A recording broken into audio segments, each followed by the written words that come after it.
what we have planned is this workshop will be for 2 days.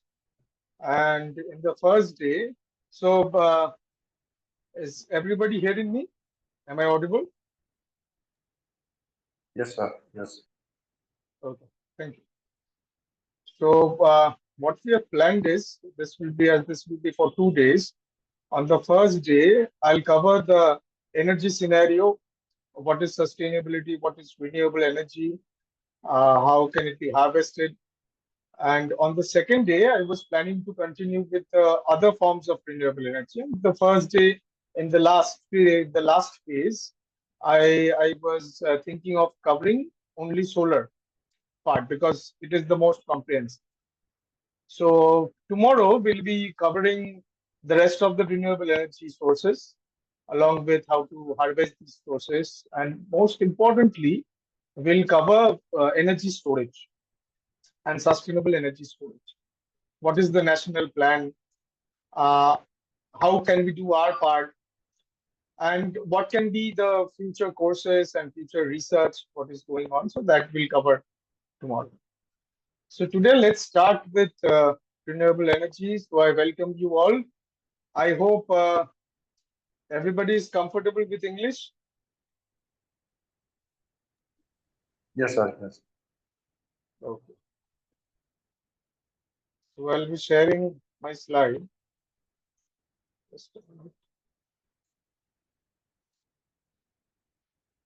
So are you able to see the slides?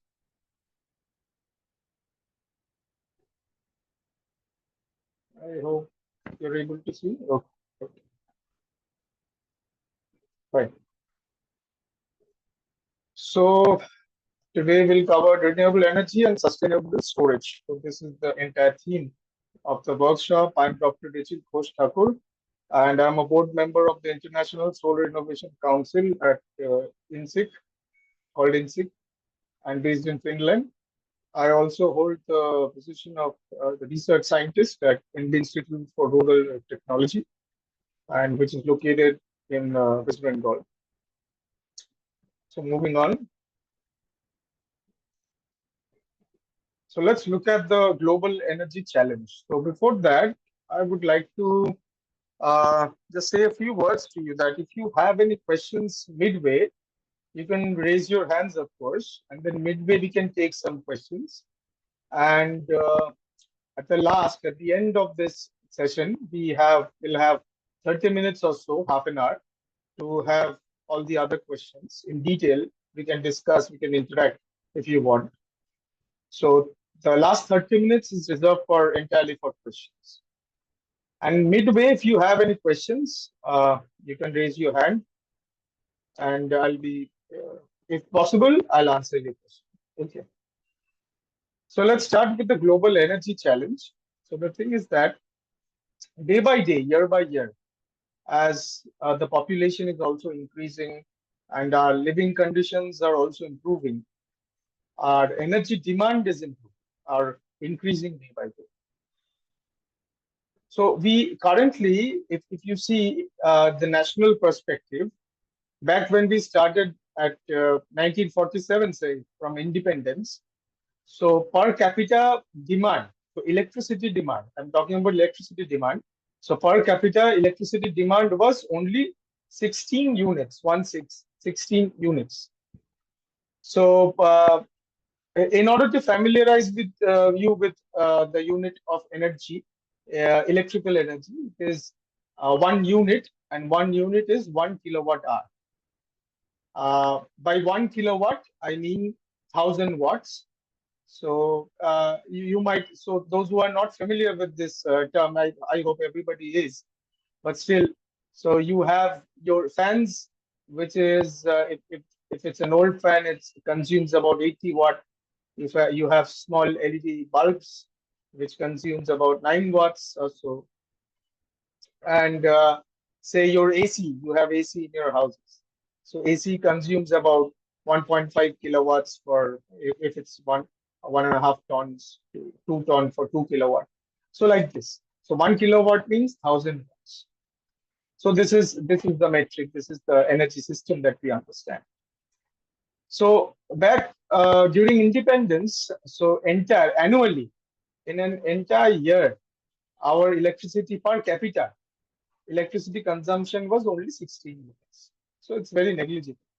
Now, currently, 2025, standing in 2025, it is about 1300 to 1400 units.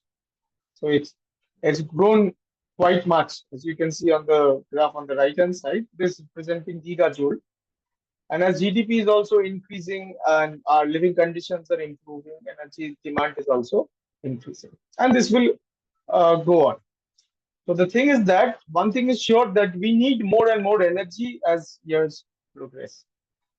But the thing is, will we be able to supply that amount of energy? So that is the main problem. So here we come to the problem with conventional energy, which is that currently our power system or energy system, we are heavily reliant on conventional fossil fuel based sources like oil, gas, and coal. So mainly coal. So coal is the majority of the power provider currently, and other sources are oil and gas also. So these are called conventional sources. And conventional sources, we mean which are derived from fossil fuels. But we know that fossil fuels are finite in nature. So their reserves are also finite. So I'll be talking in the next slide about that. They pollute the environment. So first of all, they're finite. So like uh, coal will last about 133 years. Natural gas will last about 52 years. Oil will also last about 52 years. What capacity we currently have. But humankind will continue evolving and their energy requirements will also increase. So apparently, we find ourselves in the dilemma that whether we should use these conventional sources. Should we continue using or should we stop using?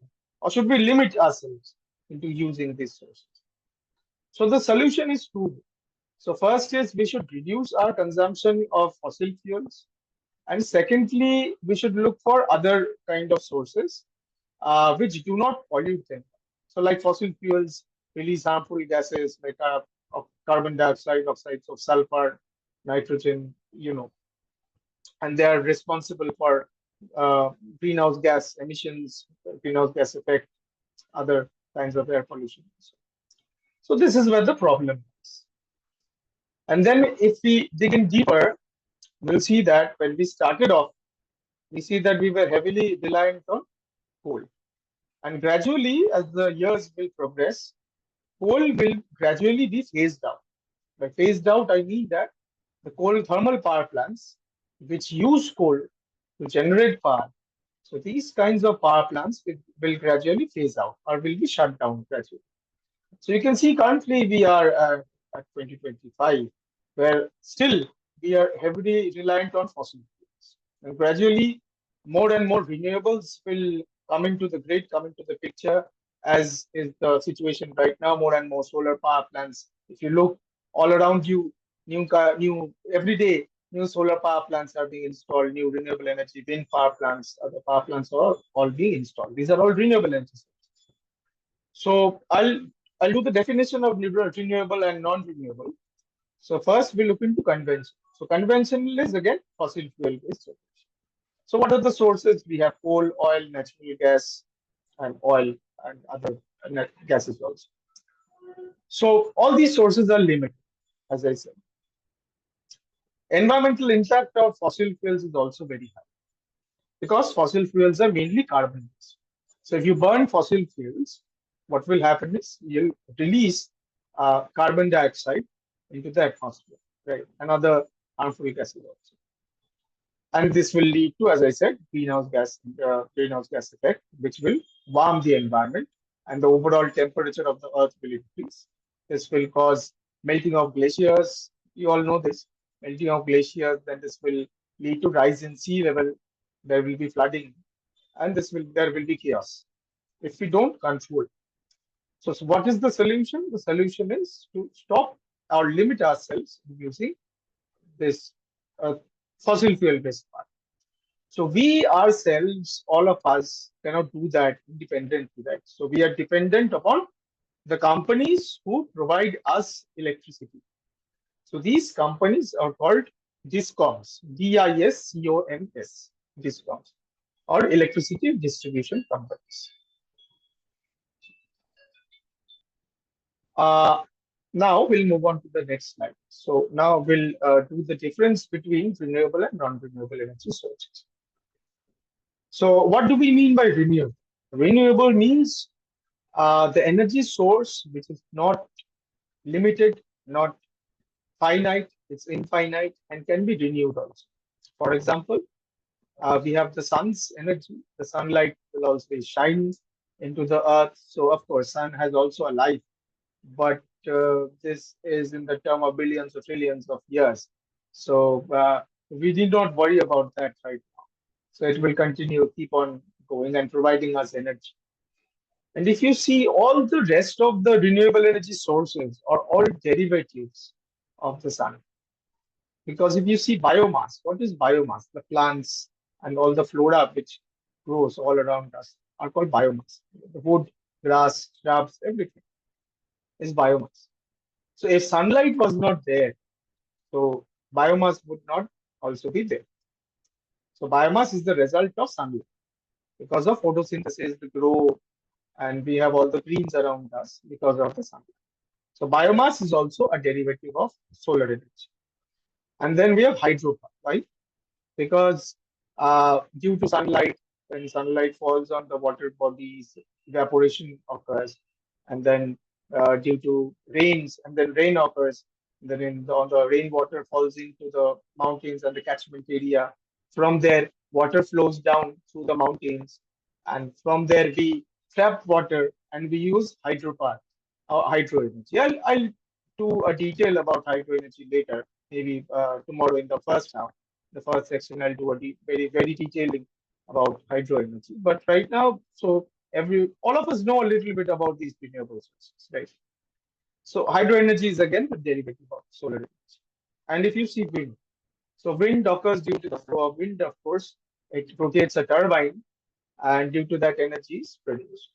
So wind flows due to difference in temperature, we know that. And difference in temperature is due to the earth being heated up by solar energy. So wind is also a derivative of the solar energy.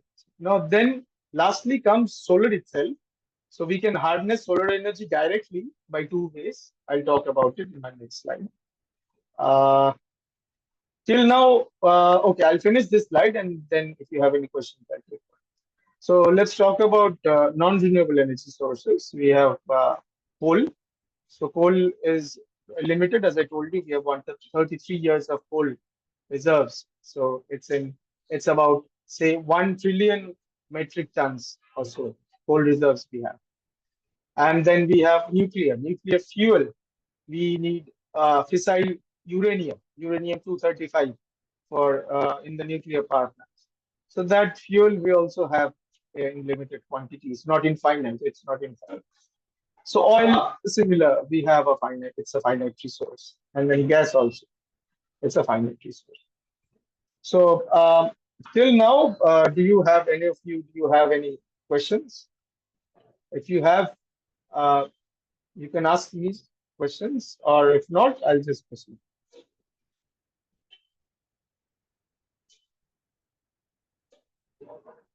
Okay.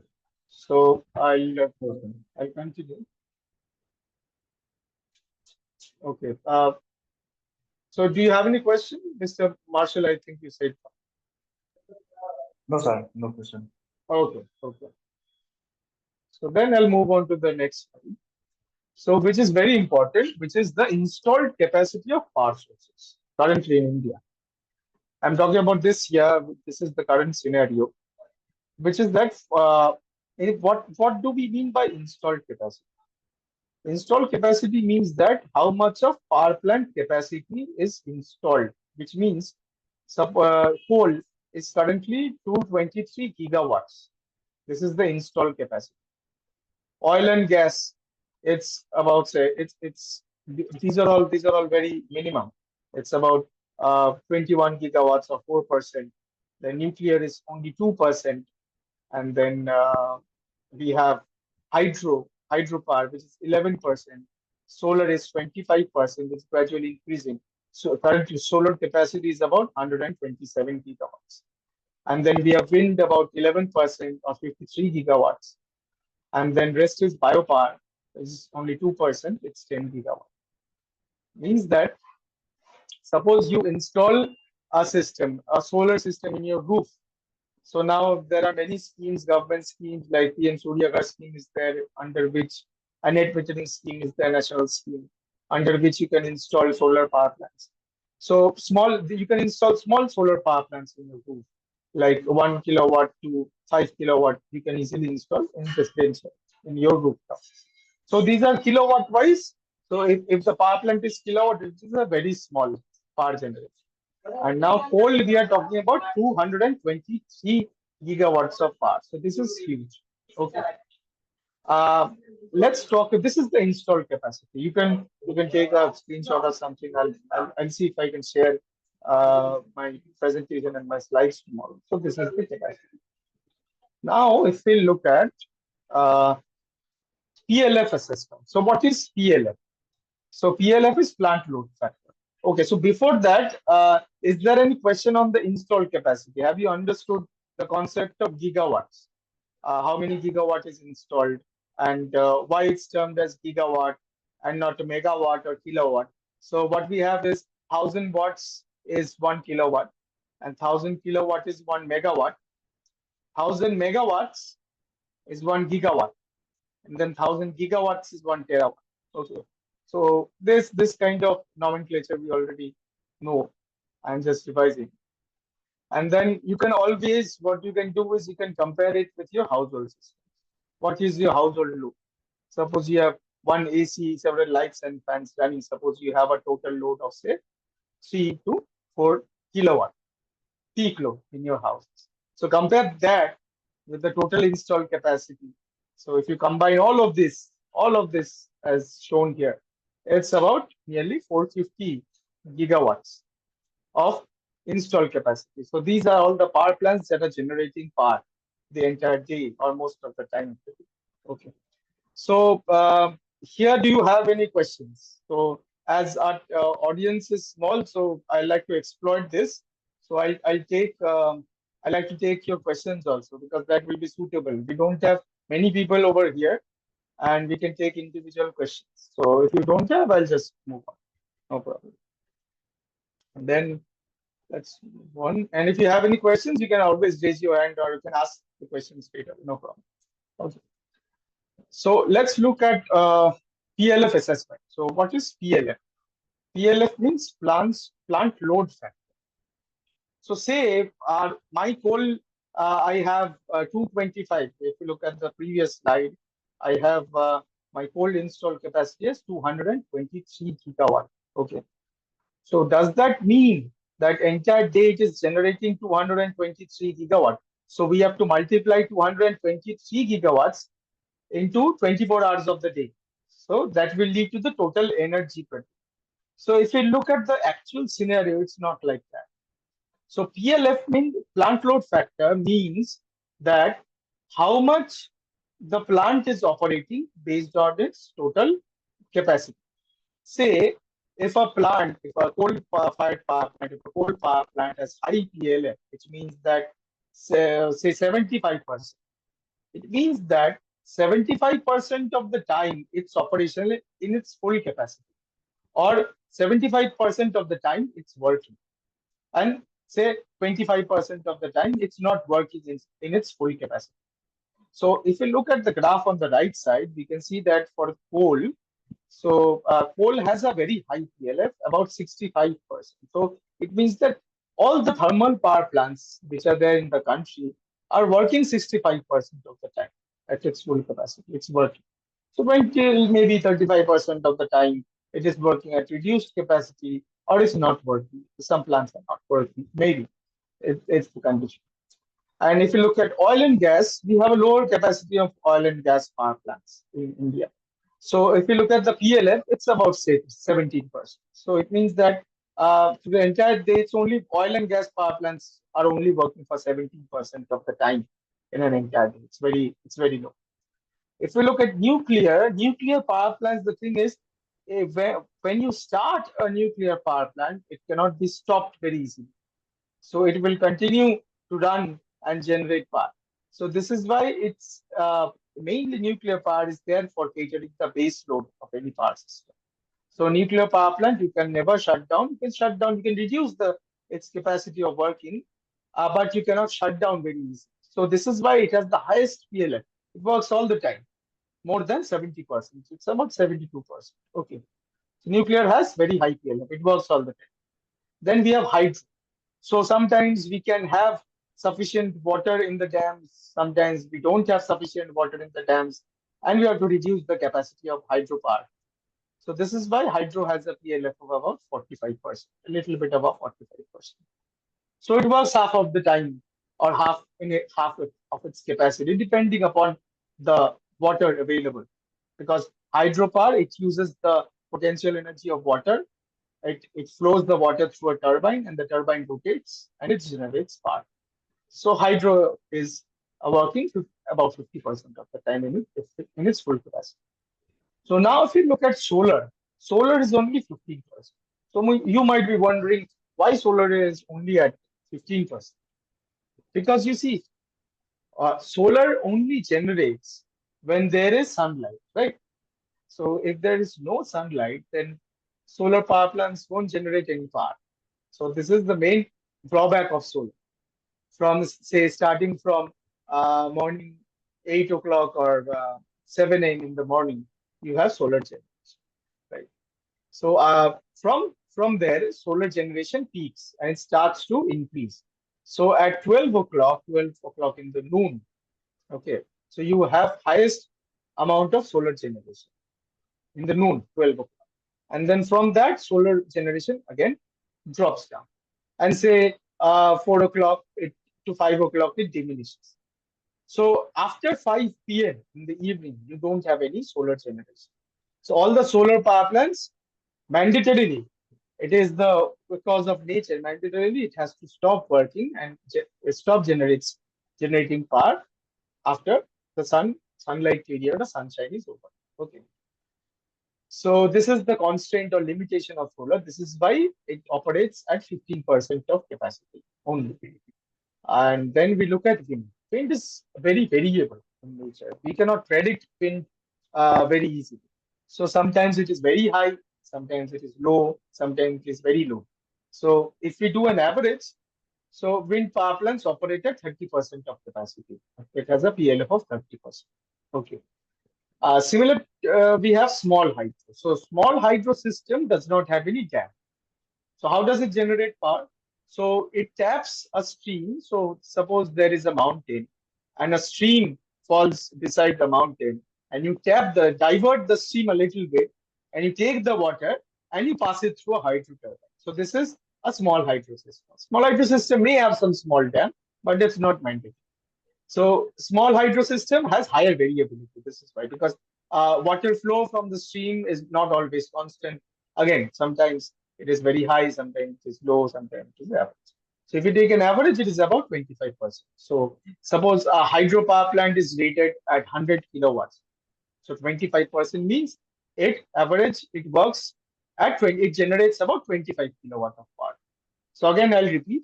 So if a hydro power plant has capacity, so it has full capacity of 100 kilowatts. So PLF of 25% means average generation of that small hydro power plant is about 25 kilowatts. So this is what it is. Then biopower is very low because we don't have, mainly it's a bagasse system. We don't have many biopower power plants in here. So PLF is one of the lowest of all. It's about near to 10%. Okay. So now, okay, I think we have one question. Mr. Mehra. Yeah, Yes. good evening, sir. Good evening, Good evening. everyone. Sir, can you just shift to the next slide, please? The PLF wala slide.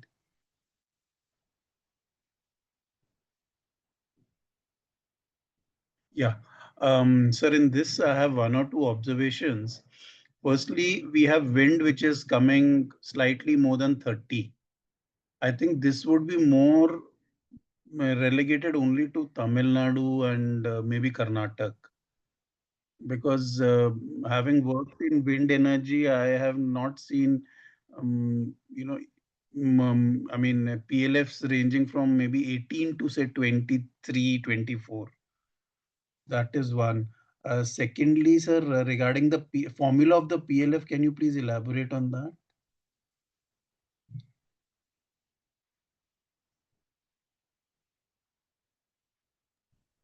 Do you have, Mr. Mehra, do you have any other questions also? So I can take that. No, that's it. That's it, sir. That's Okay, it. these two. Okay, okay. Thank you for the question. So regarding of your first questions, we'll have to see that which areas have higher uh, wind power plants. So you're absolutely right. You're from North India, I suppose. So I am from North India, but I have participated in projects from Right, Rajasthan, Maharashtra, Gujarat, right, Karnataka, Tamil Nadu. So, it ranges from 18 to 30, depending on the monsoon, because right. Tamil Nadu has two monsoons traditionally. So Absolutely. therefore, it is close to 30 or even more than 30. Whereas Rajasthan will struggle to even cross 20 at times. No, it is. You're absolutely right. If you look at the average PLF, so regarding the data, I'll tell you first. So how did I present this data of say 30%, right? Yeah. So this data you also can find. So there is a portal called Niti Aayog's Energy Portal. So it Okay. is a publicly available portal. So if you go there, you can find almost I can say everything which I have presented till now, or I will present maybe. Some parts are not there, of course, but this is always there. So there, all the wind power plants, because you have some. Have you seen onshore power plants? So I haven't been on them, sir, but okay, doesn't matter. So there are onshore power plants also, which are very big power plants. yeah. So these very big megawatt scale, say wind power plants, they take up the majority of the PLF. So this is why due to them only the PLF has increased to 30%. So maybe in small wind farms, if you see, the PLF is quite low. And it because I said wind is highly unpredictable. Yes. Sometimes you have very high, very low. You cannot predict. So there are Yeah. many models through which you can predict the solar generation. Yes. There are advanced models. Say 15 minutes from now, or even 5 minutes from now. Say Yes. now it's not possible because now it's evening. Say tomorrow. Say tomorrow I can say that at 1 p.m. what will be the solar generation, and I Yeah. will be approximately I will be 80 to 85% correct. Okay. Correct. Yes. Yes. So We've this done is for all. right, right. So it is for solar generation, but wind, it is not possible. The accuracy is quite low. Mm. So this is your answer to your first question, that you can the higher or the offshore wind power plants or the big land-based power plants, they take up most of the PLF and they run better than other smaller power plants or smaller wind farms which are there. And you can get all these data from the Niti Aayog website, Niti Aayog Energy Dashboard. So you can also note it down. Okay. And it gets updated every day. And you can get all the installed capacity of all the power plants which are there, even the locations of all the power plants, what it is generating, what is the average PLF of the and CUF of the power plants, you can get. So as you said, I'll talk about another thing, which is CUF, or capacity utilization factor. So it is analogous to PLF. So for solar and wind, we conventionally we do not use the word PLF. So I've used this for the purpose of ease. But normally for variable renewable energy sources like solar and wind, we use capacity utilization factor. So it's similar to PLF. So second question, you said that how do we calculate our PLF, right? So suppose I'll do a very simple calculation because models you can easily find everywhere. So, but for the sake of the entire audience, I'll do a very simple model. So, very simple model is, suppose I have a coal power plant. Okay. So my coal power plant has capacity of say 1 gigawatt, or say 1,000 megawatt. Okay, so 1 gigawatt coal power plant I have. So in this 1 gigawatt of coal power plant, if I multiply it by 24, which means it operates all the time, 24 hours in a day. So the energy which I will have at the end of the day, it is 24 gigawatt hour, right? Right, sir. Right, 24 gigawatt hour. But coal-fired power plants does not operate 24 hours a day at its full capacity. Say sometimes it operates at 60% of the capacity, 70% of the capacity. This is why at the end of the day, suppose you can only observe that it has generated 65% of the capacity it was supposed to generate if it would have operated 24 hours a day at full capacity. So like at 65%, say you'll have about, you can multiply 24 into 0.65. So like we have 24, I'll do the calculation into 0.65. You have 15.6 gigawatt hour only. So this is because of the PL. Okay. So I cannot, it is not possible to operate all the coal-fired power plants at 100% capacity all the time. First of all, why? Because demand also fluctuates, right? So you don't have a stable demand always. And second thing is ramping up and ramping down of coal-fired power plants is very challenging.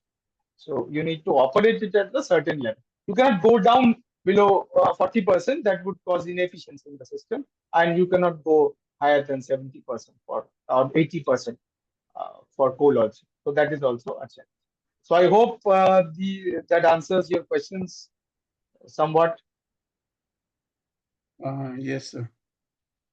Okay. If you have any other questions, of course, we can take it at the end of the So do session. we take it this way that PLF is equal to the actual output divided by maximum into 100%? 100 is in the denominator.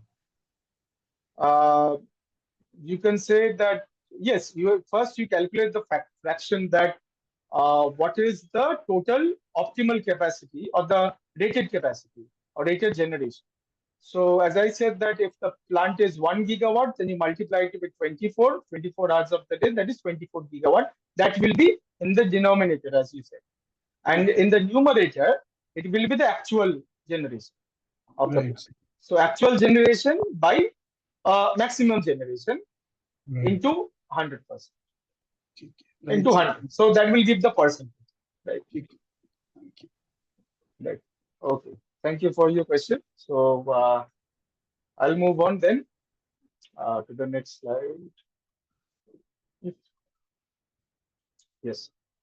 So after PLF, so then we'll discuss the actual generation, because I'll take you to the previous slide once more.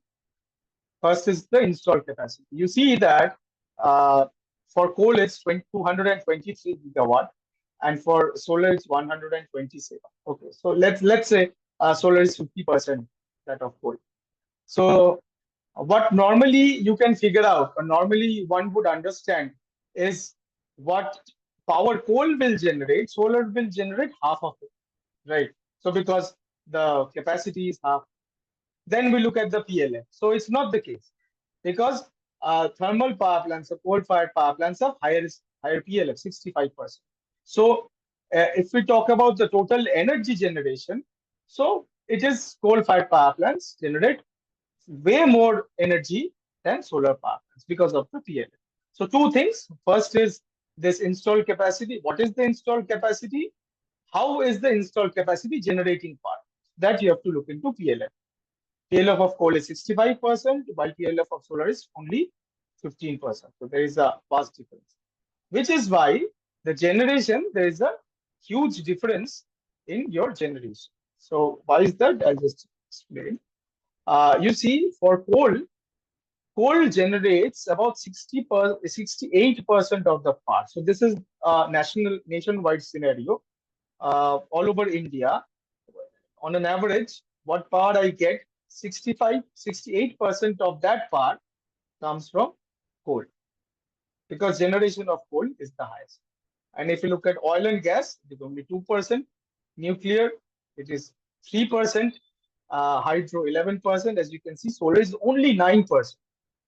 So remember, I'll again go to the previous slide for you so that you can understand it better. Solar was 127 gigawatt. It was half that of coal. So it would have generated 30% or so. Generation would be high. So it's only 9%. Why? Because of the PLF of the solar power plant. Okay. So this is the generation scenario. So still, if we see, we are largely dependent upon coal for meeting our generation needs. So it's not that all the states have this equal distribution or similar distribution. It's a nationwide figure. For all the states, it is different. Why it's different? Because all the states consume power from different sources. Say the states reliant on hydropower, so they are less dependent upon coal. States having higher wind and solar, so they're less reliant on coal. States which have high thermal power plants, coal-based power plants, they're more reliant on coal. But overall, India, you can see 68% is the so coal power plants are heavily impacting our generation system. So let's look at the renewable energy scenario once more. And this way we can see the growth of all the renewable energy sources from say 2010 and 11 to this financial year to 25-26. We see that the fastest growing renewable energy source is solar energy. So why is that? I'll tell you in my coming slides. But solar is growing at a very good pace. So on the right-hand side, you can see the total installed capacity in gigawatts. Total renewable energy installed capacity is about 243, out of which biopower is about 12 gigawatts. Small hydro is 5. Wind is about 53. Hydro is about 50 gigawatts. This is large hydro. And then solar is about 123. And there are divisions also. So like we have solar parks, big solar parks. We have rooftop systems. I'll tell you more about that in my later slides. And pipeline capacity, you can see in the bottom half, we have pipeline capacity. So what is pipeline capacity? Pipeline capacity means the power plants which are not yet commissioned, not yet operating, but soon in the coming years, it will be operational. So let's see, in the coming years, about 140 gigawatt of renewable energy will penetrate more into the grid, out of which wind will be 28, hydro will be 27, and 85 gigawatt of more renewable energy power will have into the grid. So why are we pushing more and more solar power into the grid? This is because of our national solar mission. And because solar is very easy to install, it's modular. If you look at the cost of solar, so I'll discuss the cost in tomorrow, the cost of all the sources. So this is very important thing. So you'll see that the cost of generating solar power is very low. Okay. So of course you see that solar power from this slide, you can see that. So we are gradually increasing our solar capacity, and this is why we feel that the solution to solve the energy problems that we have is the sun or sun's energy. So mainly after the 1970s, because that was the time when we had the oil crisis. So after that, people began exploring other renewable energy sources. Especially for India, the problem was that the main source was coal. And to integrate other renewable energy sources which had higher costs, it was very difficult. We needed cheap energy. Okay. So for producing solar power, what we have is, let's say we are producing solar modules. Some company is producing solar modules. So for production of solar modules, some amount of emissions is inevitable. It happens. Some amount of carbon dioxide is released. So if you look at, but when solar panels are installed, then it does not cause any emissions. Everybody knows that. It does not cause any emissions, but when it's installed. But during manufacturing of solar panels, for each panel, there is some kind of carbon emissions. You're using energy from, say, thermal energy to produce solar panels. So that is one point you must understand. And some harmful chemicals are released into the atmosphere also. So that accounts. So there is a minimum amount of emissions from solar. It's not entirely clean, 100% clean. It's not that. Because you are producing solar panels, it emits some energy. So then solar power, as you know, sunlight is abundant. We need not to worry about when the sun will end, it will keep on providing us power. So mainly, if we come to the harvesting, how do we harvest solar energy? So like we have two main ways of harvesting solar energy. One is the solar thermal route, and one is the solar photovoltaic. So on the left hand side, you can see the thermal route, where solar thermal is very simple. So you imagine you have a tiffin box. So everybody, we are seeing tiffin boxes. So suppose you have a steel tiffin box and you paint it black, entirely black, and then you keep some water inside, and then you put the tiffin box in the sun. So say after getting 1 hour of sunlight, you take the tiffin box outside, you'll see that it is very hot. And if you open the tiffin box, the water is also, say, it has also, the temperature of the water is increased. It is hot. Why? Because of the thermal effect, because of the black body. So solar thermal is very simple to like install and commission. It's very simple to do. You just need to trap the sun's heat, and then you can cook things. You can use it as a solar cooker. You can use it as to heat water as a hot water system. You can use it to dry products. So I'll get to that in my coming slides. So there are many applications of solar thermal, and it's quite efficient also. Another route very popular now, it is our national target, which is the photovoltaic route. Photovoltaic means when sunlight falls on these photovoltaic panels, it generates electricity. Okay, so this is photovoltaics. Photo means photon. If photon means light, light falls into the solar panels, it generates electricity. So I'll get to that in the next slide. So first we'll just finish solar thermal. So how do we harness solar energy or solar thermal energy to be specific? So these systems convert solar radiation directly into heat, as I said little while ago. So there are flat plate collectors, as you can see on the top image. I have a flat plate collector which is painted black. So inside, or we can have a coolant, or we can have air, or we can have water, which can heat up. And then we can heat up water using these collectors. And we can store this water on the top. You can see a cylinder is there. We can store water over there. It can cross even 100 degrees also. It's possible. So then we can use this heat to generate power also. If you look at the bottom picture, these are not solar panels. The small black things you see, these are not solar panels. These are in fact mirrors. So all these mirrors, what they are doing, they are just focusing their light. Sunlight is falling into them. They're focusing the light on the central tower. Okay, this is the central receiver type solar thermal power generation system. So what this is doing, the central receiver on the top half, it is receiving all the sunlight from all the mirrors. And inside we have water, which is heating up, and it is being converted into steam. And the steam is being channeled into turbines, which is generating power. So this way also, we can generate electricity, not only through photovoltaic solar modules, even with solar thermal, we can generate power. So this is the central receiver type solar installations. And temperature here in the central tower can reach 700 to 800 degrees also. So there are medium scale solar thermal systems also, which uses parabolic troughs. So their temperature can range between 200 to 300 degrees. So thermal, let's talk about solar thermal systems a little bit. What appliances we have? So we have solar hot water systems. One we have evacuated tube type, and we have flat plate type. So both of them are used to trap the heat of the sun. So sunlight falls, the energy of the sun, of the photons of the sun, the energy, we are harvesting this energy, and this energy is being transferred as heat. The surfaces of the flat plate collector or evacuated tube collector is being heated up, and we can use this heat to just heat up water and store this water for later use. Many systems, if you see this system is not new. Many institutions also, even residential homes use solar hot water systems. This will save you a lot of costs because you don't have to install geysers, conventional geysers, which consume a lot of power. Okay, so this is one effective method.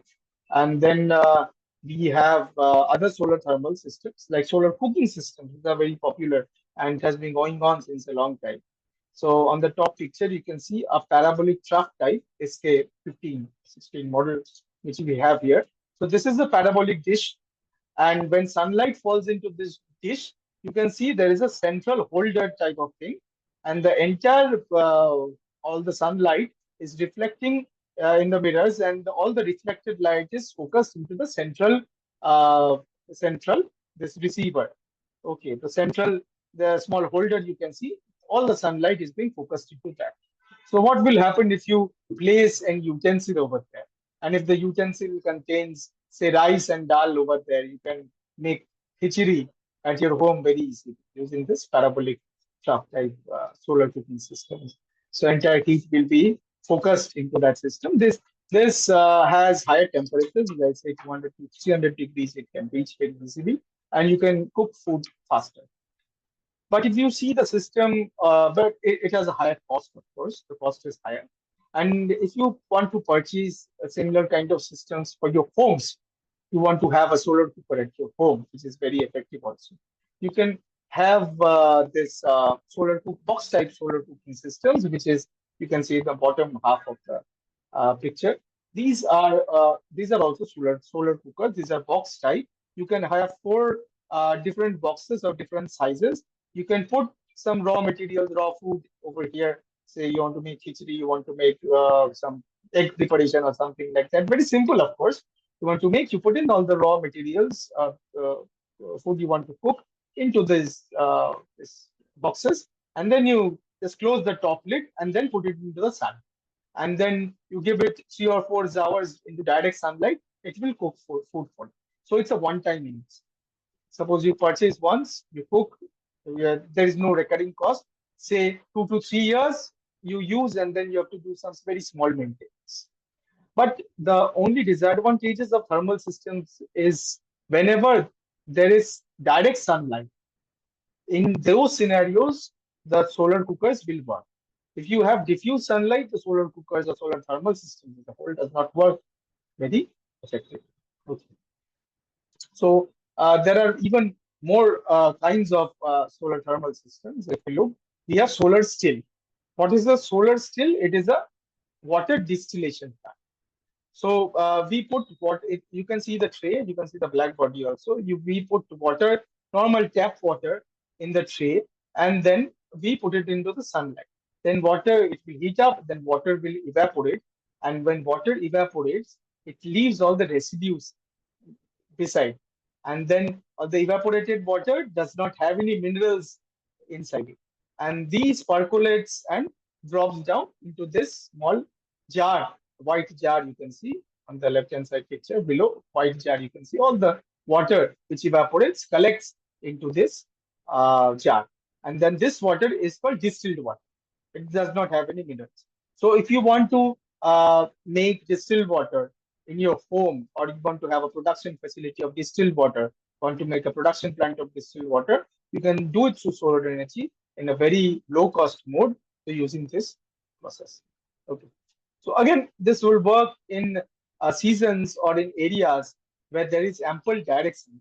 Okay, so this is one thing you need to take care of. So on the right hand side, you can see this is a solar dryer. So what does it do? So as the name suggests, this is used to dry several horticultural products. Say on the solar dryer picture on the right hand side, you can see a flat plate collector. It collects the heat and it just translates the heat or transitions the heat. It flows. Heat is flown from this flat plate collector to the cabinet on the left hand side. You can see the cabinet. So in the cabinet, what you can do is there are 5 trays, and in the 5 trays you can put raw materials like your freshly cut ginger or turmeric or any other food materials which you want to dry. So after drying with this cabinet, it takes about 1 day. So it is better than traditional drying which we have. Traditional drying means you put it out in the sun. So maybe you have a tarpaulin sheet, and on top of newspapers, you put on top of it your food items, and then you let it out in the sun to dry. So the problem with that is it can get contaminated with dust particles also. There can be bird droppings also. There can be many such contaminations. So this is why solar dryer is very good. So you have 5 trays, you can dry your ginger turmeric. And what communities do is We have worked with several communities in several states. We have supplied them with dryers also. We have, because dryers, this kind of hybrid dryers we have also made, and then one company is making them in large scale. So they have supplied to these communities. What these village communities or SHG, self-help groups, are doing is they're using these dryers to dry the turmeric or ginger or any other horticultural products. Then they're grinding it and they're packaging it, they're selling into the market. So this can be also a very good business model if you look at it this way. So this is solar thermal systems. And then finally we come into solar photovoltaics. And then if you see, what is the photovoltaic effect? So the photovoltaic effect as such was discovered by Edmund Becquerel. Uh, all the members of the Becquerel family are all scientists, and he was like the pioneer of the solar cell. He discovered the photovoltaic effect. So I'll just very briefly and very easily I'll describe what the photovoltaic effect is. So simply, it's the conversion of sunlight into electricity. So there is a semiconductor material. It has two junctions, N-type and P-type junctions. Okay, so you can look it up later also. So if you want, in tomorrow, I can elaborate it a little bit more also. But for now, very simply, it is a semiconductor material. So fine-tuned and doped in such a way that if you shine light on it, then it emits electrons. Okay, it emits electrons. And then when you emit electrons, this electron flows. This creates a current. This creates an EMF. And from one terminal to the other terminal, electron flows. This creates the electric current, and hence you can get power or energy from this photovoltaic cell. So this is called a PV cell, and this is this is the heart of a modern solar system. This is the unit of a solar system, and then when electricity is generated, you can use it for various applications as you wish. So some statistics and programs I like to convey to you, which is that. Two main types of solar panels which are very popular is polycrystalline and monocrystalline solar panels. So polycrystalline is gradually phasing out because companies are no longer producing polycrystalline. It was the cheapest at one time. Now, if you look, you can also find polycrystalline panels. They will come at very cheap, dirt cheap prices. Okay. So now we are focusing on monocrystalline panels, heterojunction panels. These are all latest technologies, TopCon, which we have right now. So these are very popular, monocrystalline and solar panel, PV. And then China has the highest installed capacity of solar, which is 1100 gigawatts. So compared to us, as I told you earlier also, we have total installed solar capacity as only 127 gigawatts. Okay. So China, if you look at China, China has 1100 gigawatts of solar power. So you can imagine what China is doing. So we must also accelerate our capacity of installation. So as China is going so large with solar panels, it also tells you one thing, that we must. So as China is also going for solar, so it's inevitable that we also should go for solar, and solar is proven to be very rewarding and a very good source of renewable power. So this is one thing we get validation from China. Okay. So this is one thing, we should beat China at one point of time. I hope we do that in the coming years. But our goal, which we set, our government has set, is by the end of 2030. So we have made a commitment in the COP. COP means a Conference of Parties, which is held in different countries every year, and all the countries give some commitment in the COP. So India has given a commitment that by 2030 will install 500 gigawatts of renewable power. So renewable power, we have all the solar, wind, biomass, everything, small everything. So by 2030, we'll have to have 500 gigawatt of installed capacity of renewables. Currently, we have 243. And within this 500 gigawatt of renewables, we should have at least 280 gigawatts of solar, only solar with that. Currently, we have 127 gigawatt of solar. By end of 2030, we must have 280 gigawatts of solar. So there's a long way, and I think we'll be able to achieve the target before the deadline. And one other commitment which we have made is by 2070 we'll go for net zero. It means that net zero, emissions will be net zero. So net will not be emitting any GHG gases as a whole if you equate. So that is the net zero goal. I'll just do an elaboration maybe tomorrow when we talk about other renewable energy sources and our target. So net zero is very important. 2030 goal is very important. So if you look at the highest solar cell efficiency, it is only 39%. Okay. So what does that mean? It means that if you have 100 watts, so say your solar panel capacity is 100 watts. So if maximum sunlight falls on it, maximum sunlight we measure it by watt per meter square. So by maximum we mean that 1000 watt per meter square. It is called the standard testing conditions. 1000 watt per meter square sunlight if falls on the panels, so it will not generate 100 watts. Okay, so it has an efficiency. So say 100 watt of solar energy falls on the panel. So from that 100 watts of solar energy, you'll only get maximum of say 23 watts from commercial models. But now we have developed cells which can generate 39.5% also. Okay, so from sunlight, from commercially available solar panels, we can only generate 23% of the available sun's power. Okay, so this you must keep in mind. Next is very important, India's national solar mission. So it was launched in 2010. So you must know the history of it. So first megawatt scale solar power plant was set up in West Bengal's Asansol district. This was of 2 megawatt capacity, and this was set up in Asansol in the year 2009. So way back, we had the first grid connected solar PV power plant, and that was in 2009 in Asansol district in West Bengal. And then after that, after seeing the success of the solar power plant, in 2010, the National Solar Mission was drafted and taken into action. And then we had an initial target of 20,000 megawatt or 20 gigawatt, which was later enhanced to 100,000 megawatt, 100 gigawatts. Now we have a 2030 target of 280 at least, say average 300 gigawatts of power. This is the National Solar Mission's target. Under National Solar Mission, there are many sub-missions, which is the PM Surya Ghar, PM Kusum. I'll just tell you about it. Okay. Now, there are several schemes under MNRE. MNRE, this is a ministry called the Ministry of New and Renewable Energy. So in this, we have the development of solar parks and ultra mega solar park projects.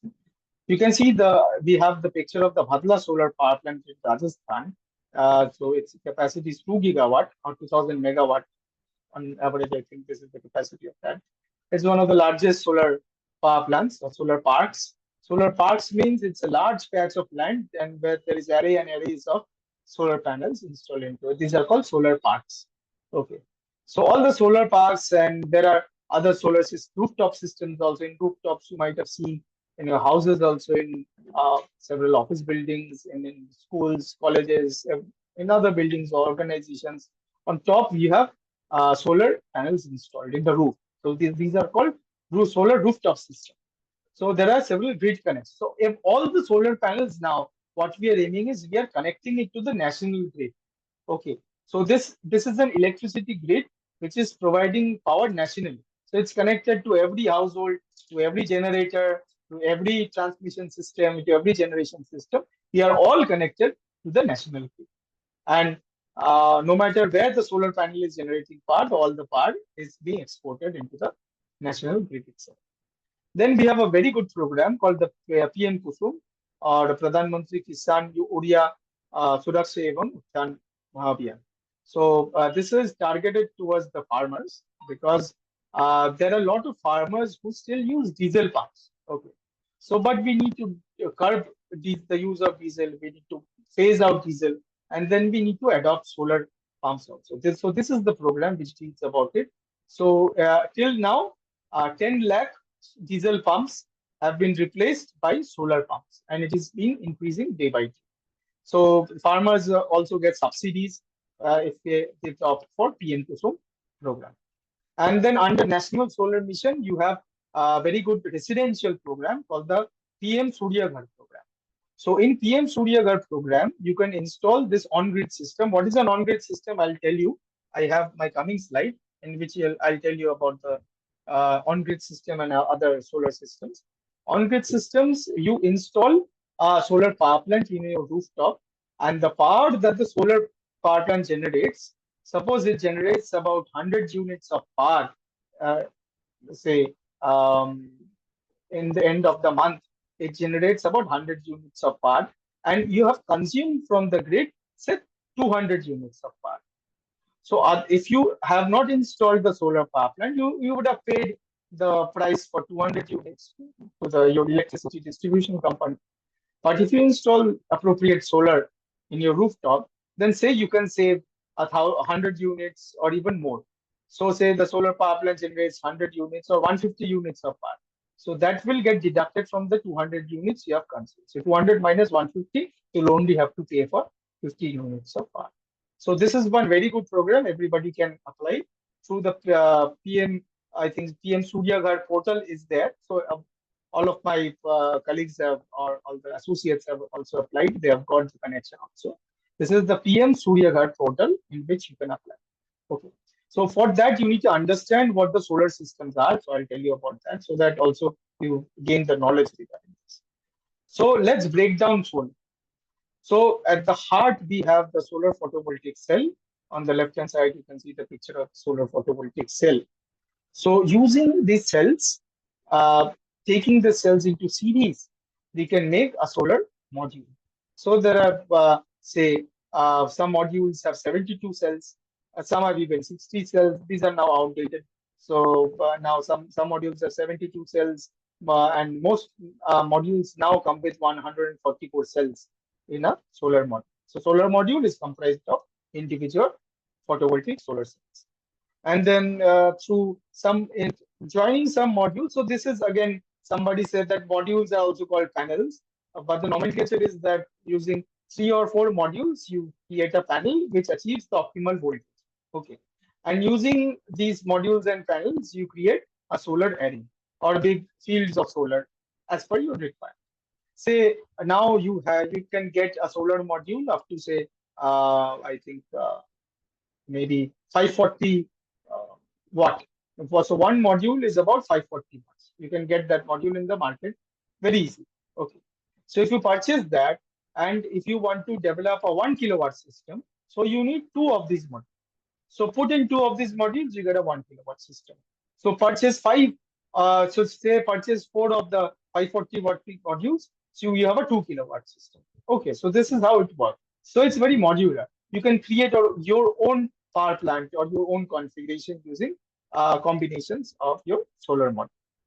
So if you look at the right-hand side, we have the composition of the solar module. We have the solar module is a hermetically sealed structure. You have a module frame which is made up of aluminium. Then below you have glass. This is tempered glass, impact resistant tempered glass. And then you have encapsulant or EVA, which is a transparent sheet used to protect the solar cells. And below the solar cells also, you have another encapsulant. This is also transparent. So both the EVA sheets or encapsulant sheets are used to just trap or just hermetically seal the solar cells in place.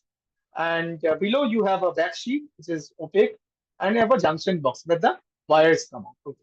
Normally what happens is all the cells in a solar module, all the cells are connected in series. So that you have to remember. Okay. So do you have any questions? You can ask questions or I can move.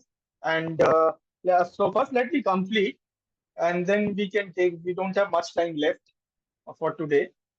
So I'll just quickly complete. If you have any questions, you can note the questions down and then I can take it afterwards one by one. It will be easier. Okay. So, so basic, you have seen what is the solar module. And then we come to the basic, what is a solar PV system? So in a solar PV system, you need to have an energy source. So of course, in a solar PV system, the energy source is the sun. You have sunlight falling on the solar panels. And then the solar panels produce DC power or direct current. So that direct current needs some kind of conditioning. Maybe the DC current needs to be converted into AC, or maybe we can keep it DC to charge our batteries. Okay. So, but it needs some corrections or condition. Okay. Some rectification, some kind of adjustments to that part. So for that, you need a system or a controller for that. And you have a battery. If you want to store energy from the solar PV system for later use, you can use a battery.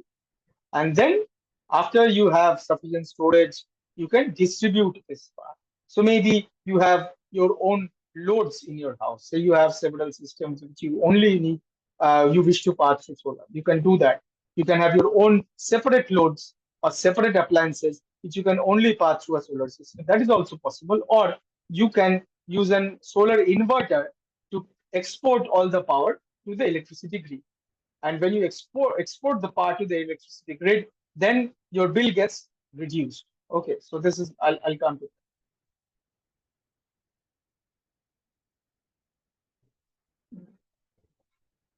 Okay, so there are three types of solar PV systems. First is a standalone system. So in a standalone system, this is not connected to the grid. So this system is not connected in any way to the national grid. You are separate. You are standing alone. So this is why it's called a standalone system. So in a standalone system, you have your solar panel. You have a charge controller, which is used to charge the batteries from the solar panel to condition the power, and you have your electricity loads. So you need to have your DC loads, or you can have small inverters also for AC load. So this is not connected to the grid.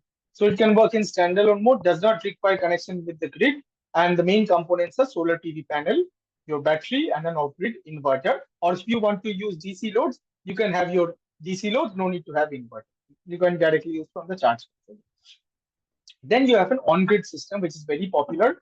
And this is what is used in the large solar PV solar parks. Okay. So this is the on-grid system, also called the grid interactive system, where you need to be connected to the grid, and all the solar power which is generated gets exported to the grid. Suppose you install this kind of solar module or solar PV system, on-grid system in your house, in your roof. So then what happens is, so from your roof, you generate some kind of power, and your solar panel generates some kind of power. And that power is first used to cater what load you have. Suppose it is afternoon, and suppose you turn on an AC.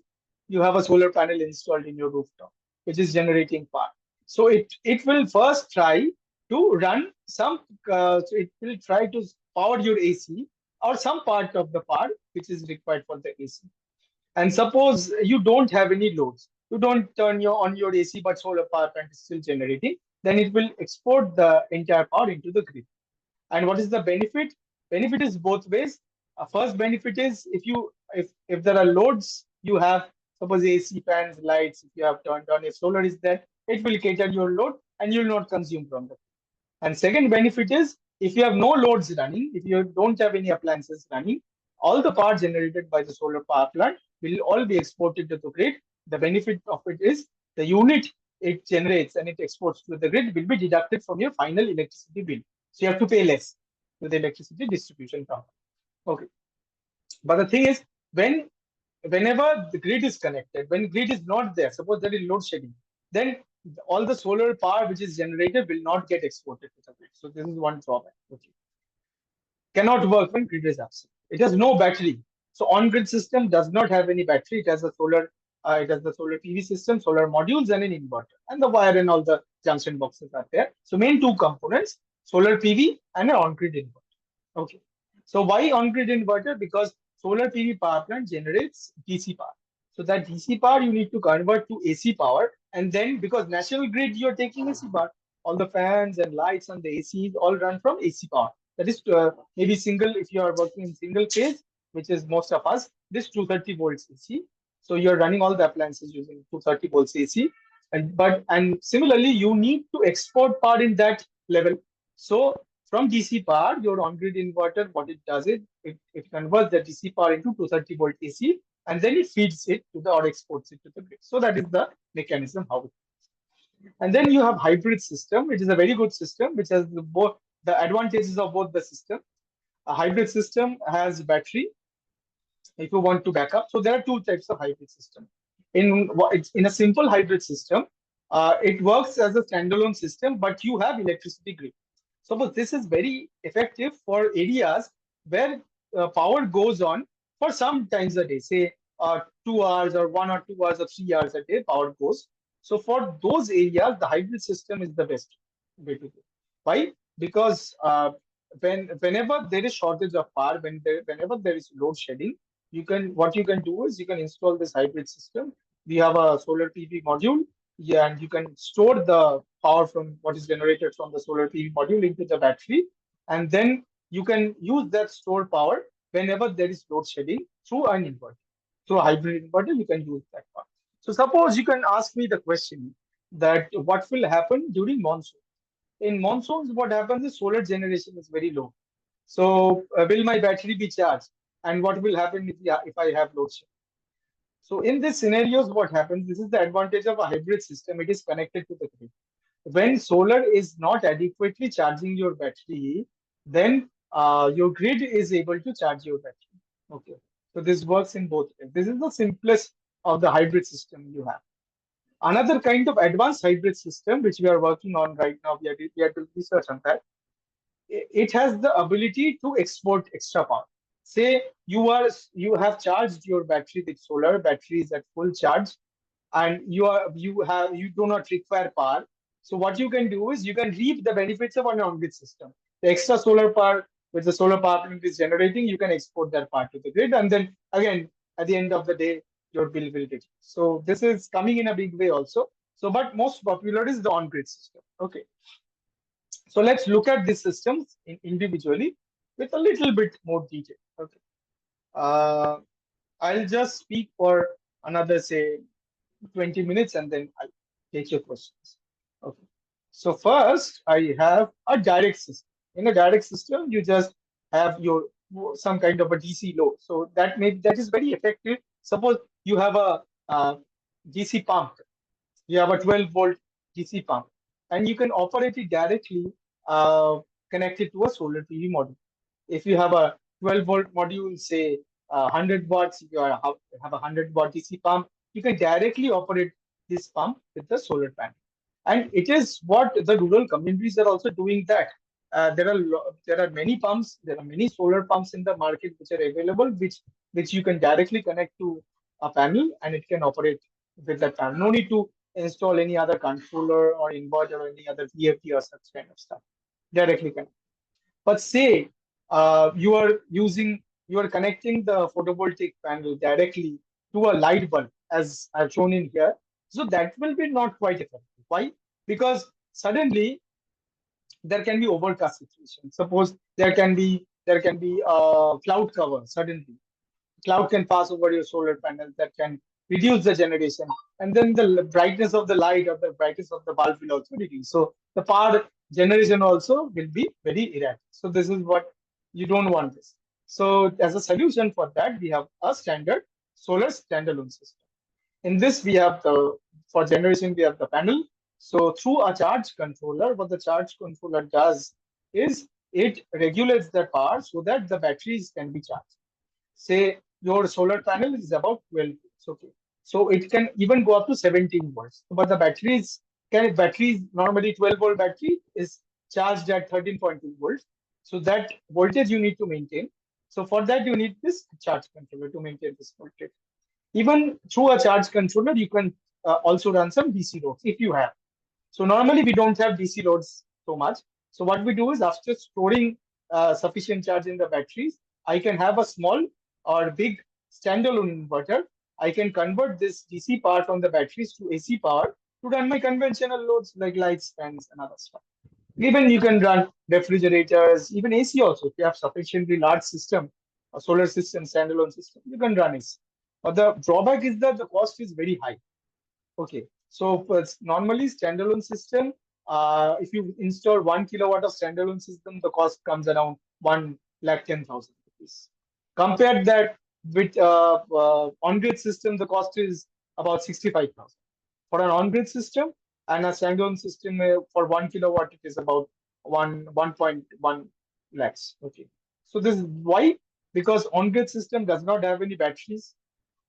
First of all, batteries are a huge leads to a huge investment, and batteries have a life also. Say after 5 years, the battery life cycle will reduce and it will not work. You have to replace the batteries. Okay, and the solar panel, it has a warranty of 25 years. Okay, solar PV panels have a warranty of 25 years. So this is huge. Okay, so this is what you must remember. So on-grid system, this is why people are going for the on-grid system. They're not going for the battery system. But say if you are in a remote area, okay, you don't have, your electricity grid is not very reliable. There are load sheddings is very frequent. So for that you need standalone system. There is no way out if you're not connected to the grid, of course. But now I think every one of us is connected to the grid. I think all villages are electrified, but not all households are that much electrified. Electricity is also not that much reliable in all areas. This is what I have. I've been to many places doing many research work and installations work. I've seen that. Okay. Um, After standalone system, we have a very simple grid connected system. This is the most popular, as I told. You have a PV panel, then you have inverter converting DC to AC, then you're exporting this AC power into the grid, and your bill is reduced. Okay, so this is a very simple system, and the inverter has a warranty of about 10 or 12 years. PV has a warranty, a solar PV module has a warranty of 25 years. So this is a very good system based on investment. If you invest, say, for 1 kilowatt system you install, you invest about 65,000. Then this you have subsidy also. That in this PM Surya Ghar program, you have a subsidy of 30,000 rupees per kilowatt, and maximum up to I think 78,000 subsidy you can get directly in your account. This facility is there, so it's in a national portal. Everybody can apply. So without the subsidy also, if you don't get subsidy, if you install such a system, if you invest in such a system, your investment will be paid back to you through the solar generation in about 3-4 years. And after 3-4 years, what will happen is the power you generate from the solar will be free. Okay, so this is the greatest advantage of the solar system. And then lastly, you have a more complex system, which is the hybrid system. And to explain that, I'll just do some annotations if possible. Let's see. Okay, yes. So you have your photovoltaic panels. So from photovoltaic panels, you have your charge controller. Then this is rectifying that power. This voltage is conditioning the power, and then it is charging the battery. If you have any DC load, just like a standalone system, you can use the DC power from the charge controller to the. You can send it to the DC load. Most of us don't have DC loads. Okay, so you're charging the battery. So from the batteries, what you have is you can give the power to, again, your hybrid inverter. You can give the power to you can run your AC loads. And if you want to export power also from the inverter, because this is a hybrid inverter, you can export power to the grid also. This is the grid. You can export power from there to your grid also. Okay. And why? Because it is called hybrid, I'll tell you, because you can charge this battery which you have. You can charge this battery not only with solar panels, you can hybridize it with other sources also.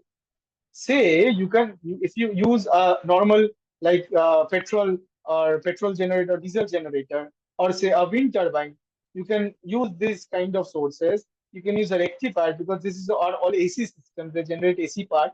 You can rectify that, convert it into DC power, and then you can charge your battery. So I'll tell you whenever it is effective is during say monsoon seasons or some seasons where wind is high.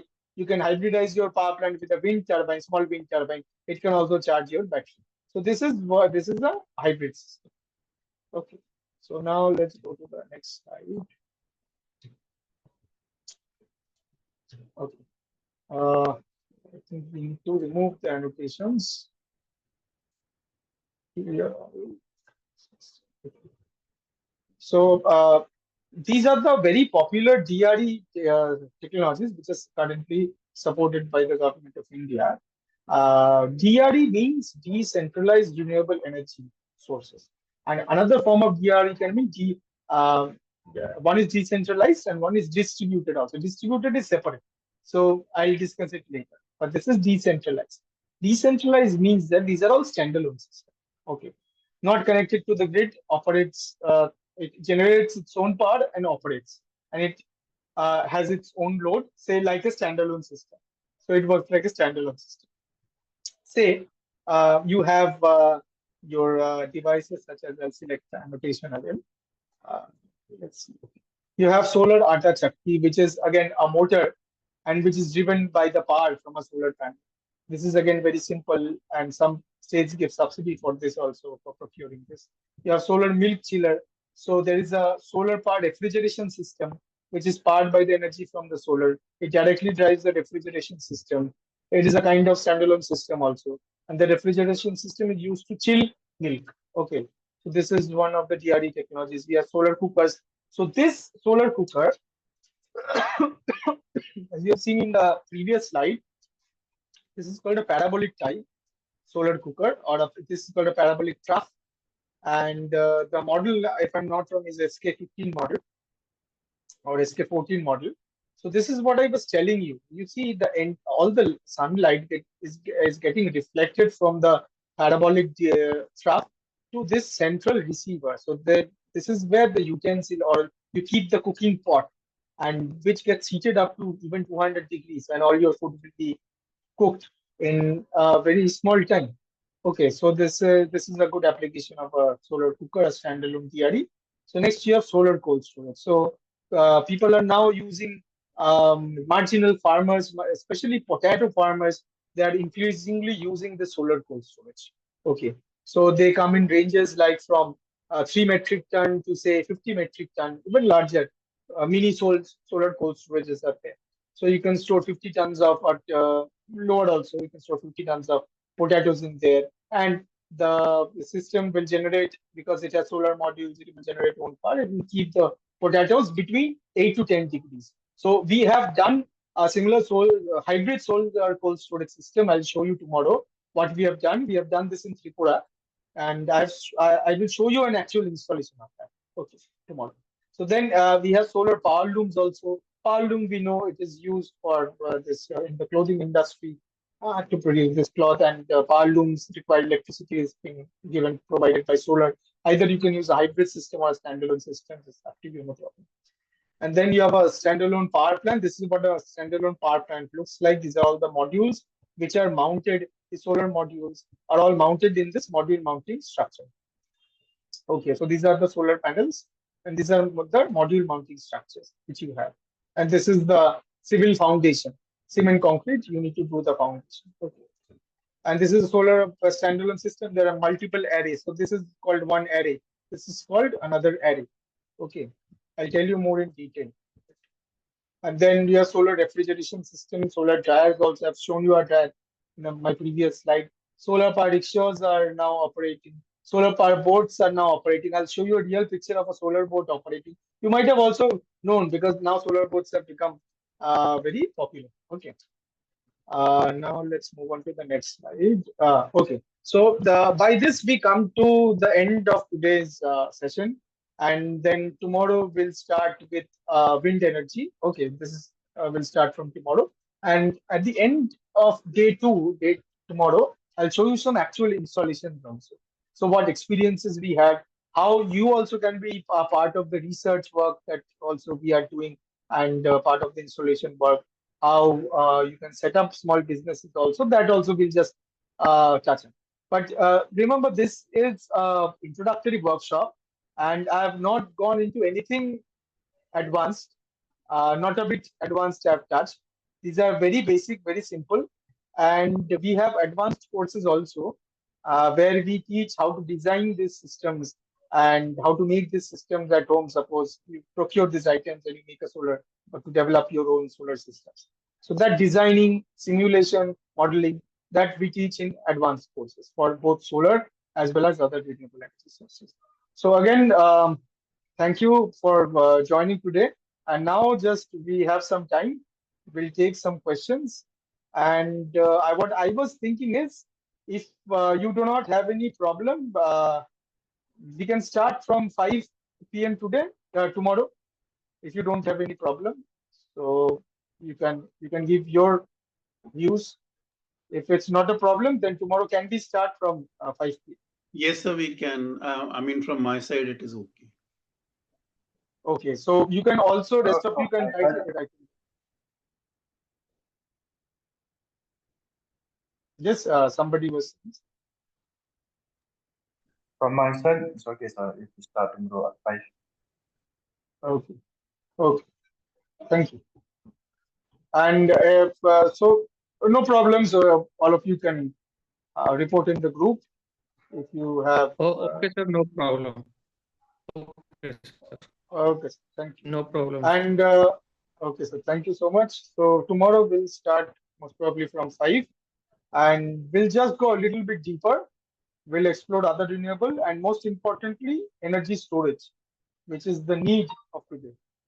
And this we come to an end. But now what I want is you can ask any question you want, and it is important that you ask questions because that I also know that okay you are quite interested in this topic, and if you want to know about something else which I have not covered but I should have, if you feel something I have missed, I also can cover that tomorrow in tomorrow's lecture. I can do that also.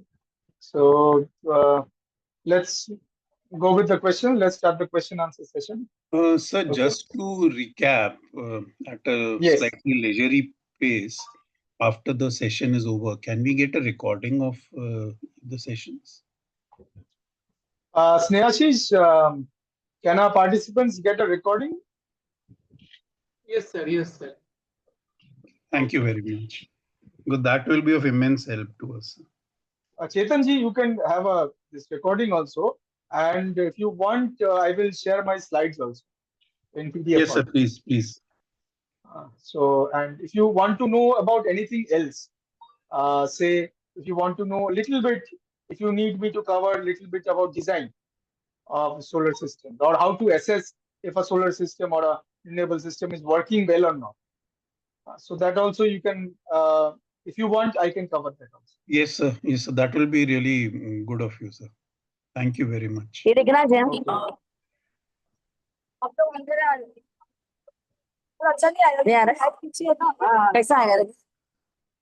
I think, do you have any question, ma'am?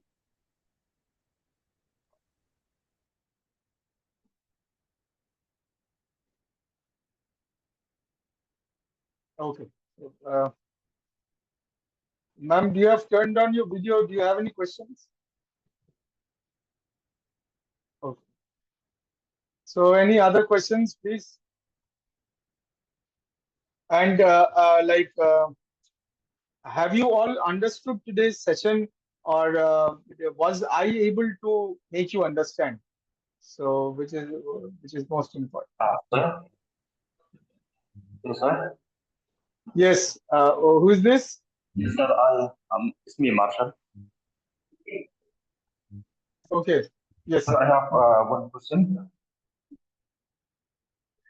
You see, the entire lifespan of this solar panel is 25, 30 years, right?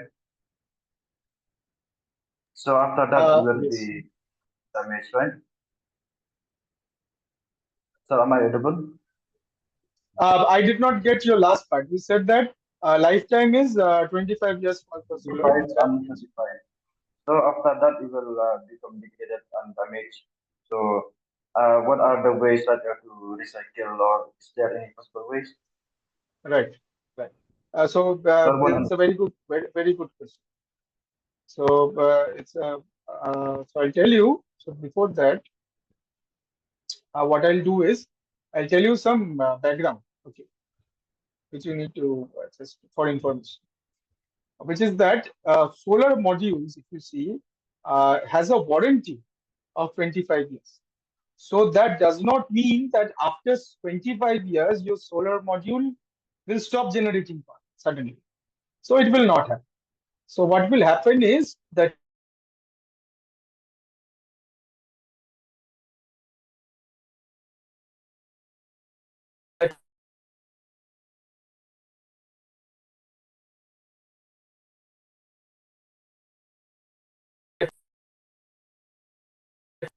maximum. Sir, your voice is not clear. Okay, 1 minute, 1 minute.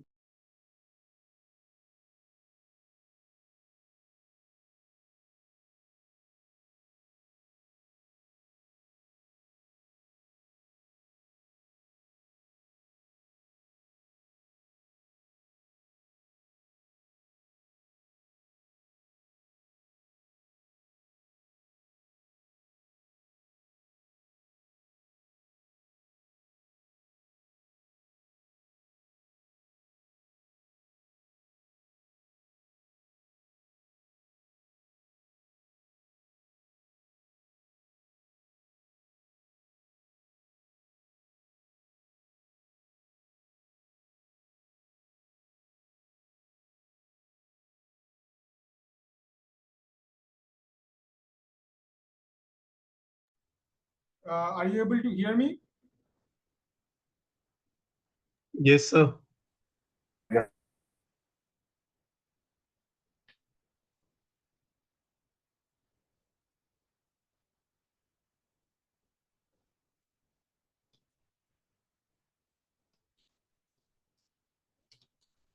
Connected. Okay. Are you able to hear me? Yes, sir. Yes, sir. Yes, sir. Am I audible? Yes, sir. You are audible, sir.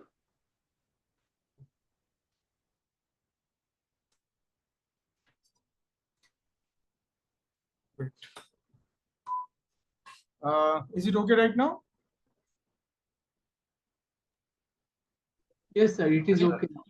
Okay, good. Thank you. So yes, so the answer to your question.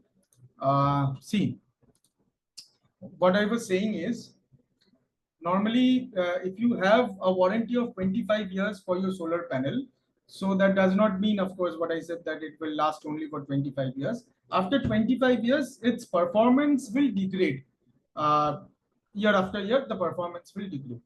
And after a certain amount of time, say 30 years or 35 years, its performance will be half that of the original capacity. This is the answer to your first question. So once you install solar panels, it will not be that it will only last for 25 years. It will keep on lasting. It will keep on providing you power. But what will happen if it gets destroyed in some way? Say suppose there is some natural calamity, or there is some Lightning strike or sir, lightning strike or maybe civil strike. yes, for lightning strikes, see Chetanji, what we have is we have lightning arresters are there. Yeah, yeah. So Wind we turbine. have yes, wind turbine ke upar, and also we have lightning arresters in our solar systems also. Beside our solar systems, we have good lightning arresters which can capture the lightning. Even though if it's on a greater level, then it's a force measure, and nobody can do anything. It's God's doing. Nobody can do anything. And if your solar panel gets destroyed, you have to like dispose it off. Yeah. Rather than disposing, now what researchers are doing, and some companies have also come up for recycling this solar power plants.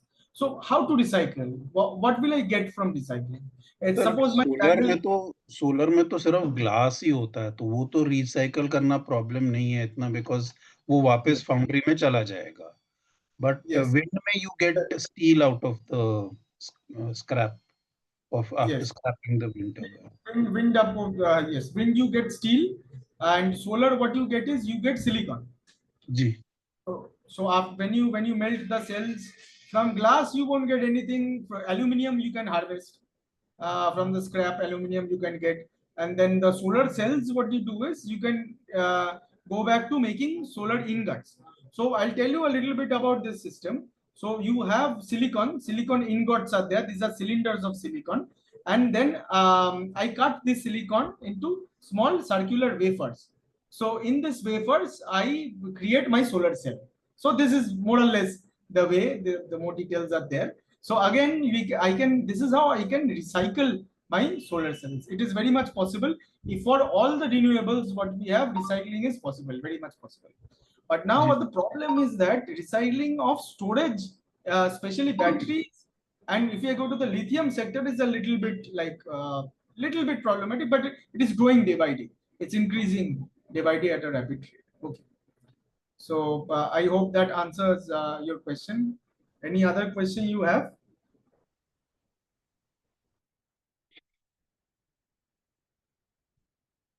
वो कई बार environmentalists start protesting against even against wind and solar. Solar is okay, wind is not entirely non-polluting, because wind turbine construct करने के लिए the iron ore which has to be excavated, that itself is a very polluting activity. Like in case of hydro, when you put up a hydropower plant, तो जो वो vegetation को cover कर देता है dam, that leads to a lot of methane emissions. ऐसे तो there will be pros and cons in everything, sir. See, Chetan ji, this is why the government is trying to boost solar, because Ji. solar the advantage, the biggest advantage of solar is that the environmental impact is very low. Yeah, and See, location कहीं पे भी solar लग जाएगा. Every you can- house can be a power station in itself. Right, absolutely. You can install solar anywhere. So you are when you are installing solar power in your rooftop, you are yourself a generator. So Ji. the term we use here is called prosumer. You are Ji. an energy producer as well And a as you are consumer. exactly. So you're a prosumer. So this is where the advantage lies. Right. For solar, it's very easy. So let's talk about a little bit of wind and hydro. As you said, wind is a problem. It's very hard to get EIA these days, environmental. Yes. So when you do EIA, so then they recommend that no, these areas are not suitable. Even wind is still okay, but if you want to do large hydro, then it's the most difficult, because then उसमें sir social impact assessment भी आ जाएगा, and that will create a lot of political problems. Big thing, because we have to then rehabilitate the people.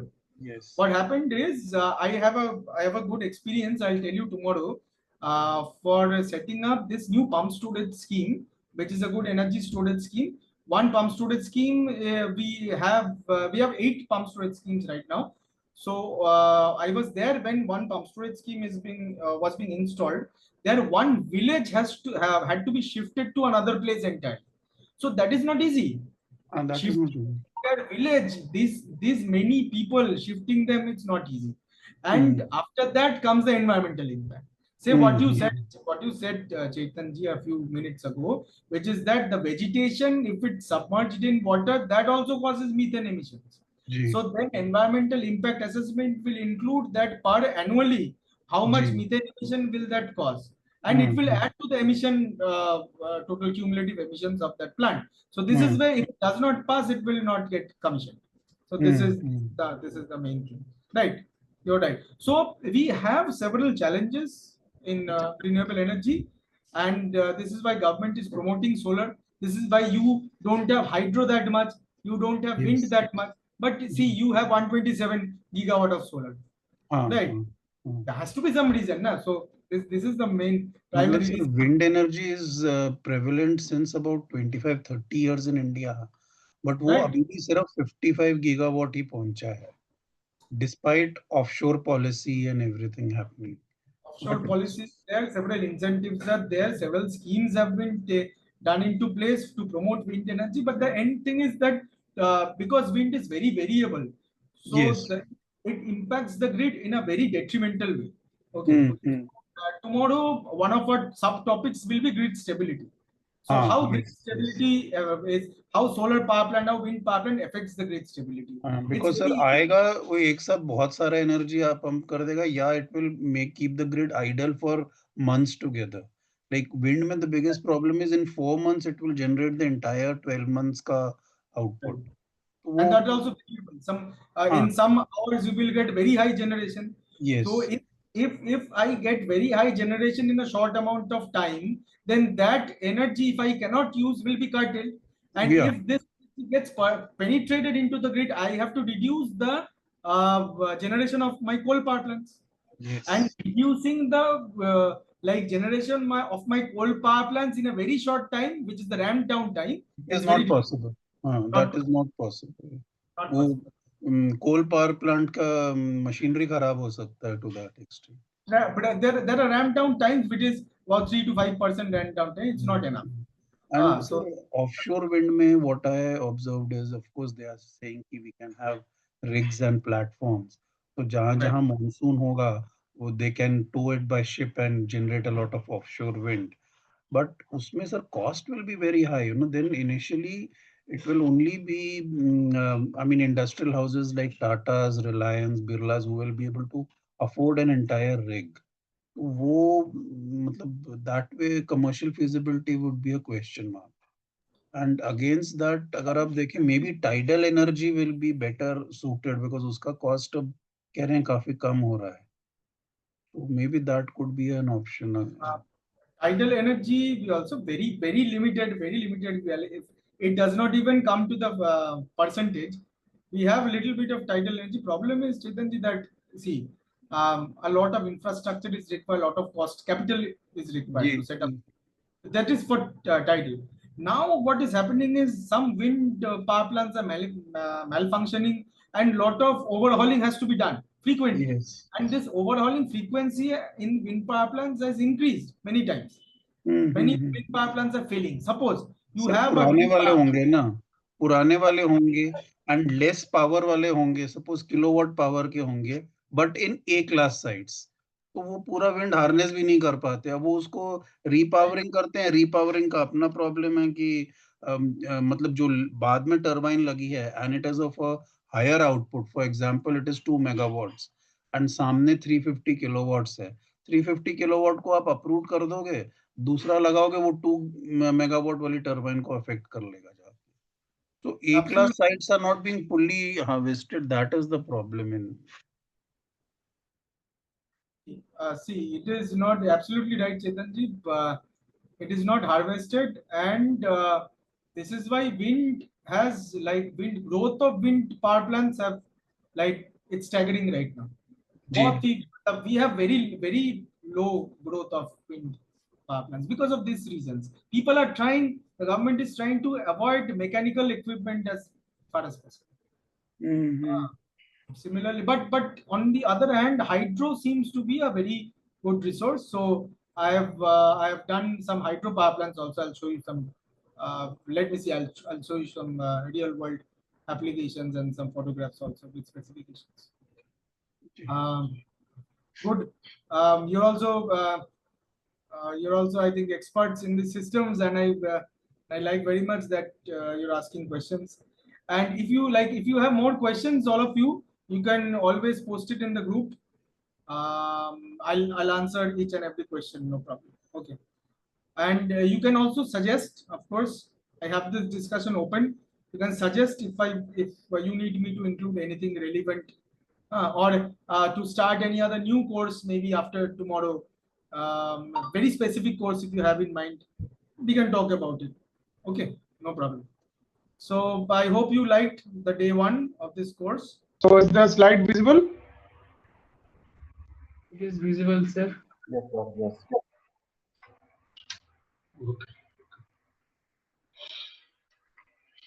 Okay. So yesterday we discussed about the types of solar PV systems. So I'll just go through again. So we have directly coupled standalone systems as we discussed yesterday, and then we had standalone system. So in standalone system, we learned that it is not connected to the grid. And what are the components? Components, we have our PV panel, and then our charge controller, our battery, and then standalone inverter for a standalone system, which can for AC loads. So there is no connection to the grid. The energy you generate during the sunny hours, you can use that much energy, and you can store it in the battery and then use it later on as you wish. So this was the standalone system. And then we have grid connected system, or this is also called the on-grid system.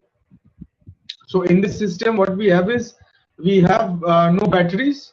So we only have the photovoltaic PV panel, and then we have the on-grid inverter. So it is called the on-grid inverter, and it is connected to our AC terminal for exporting power.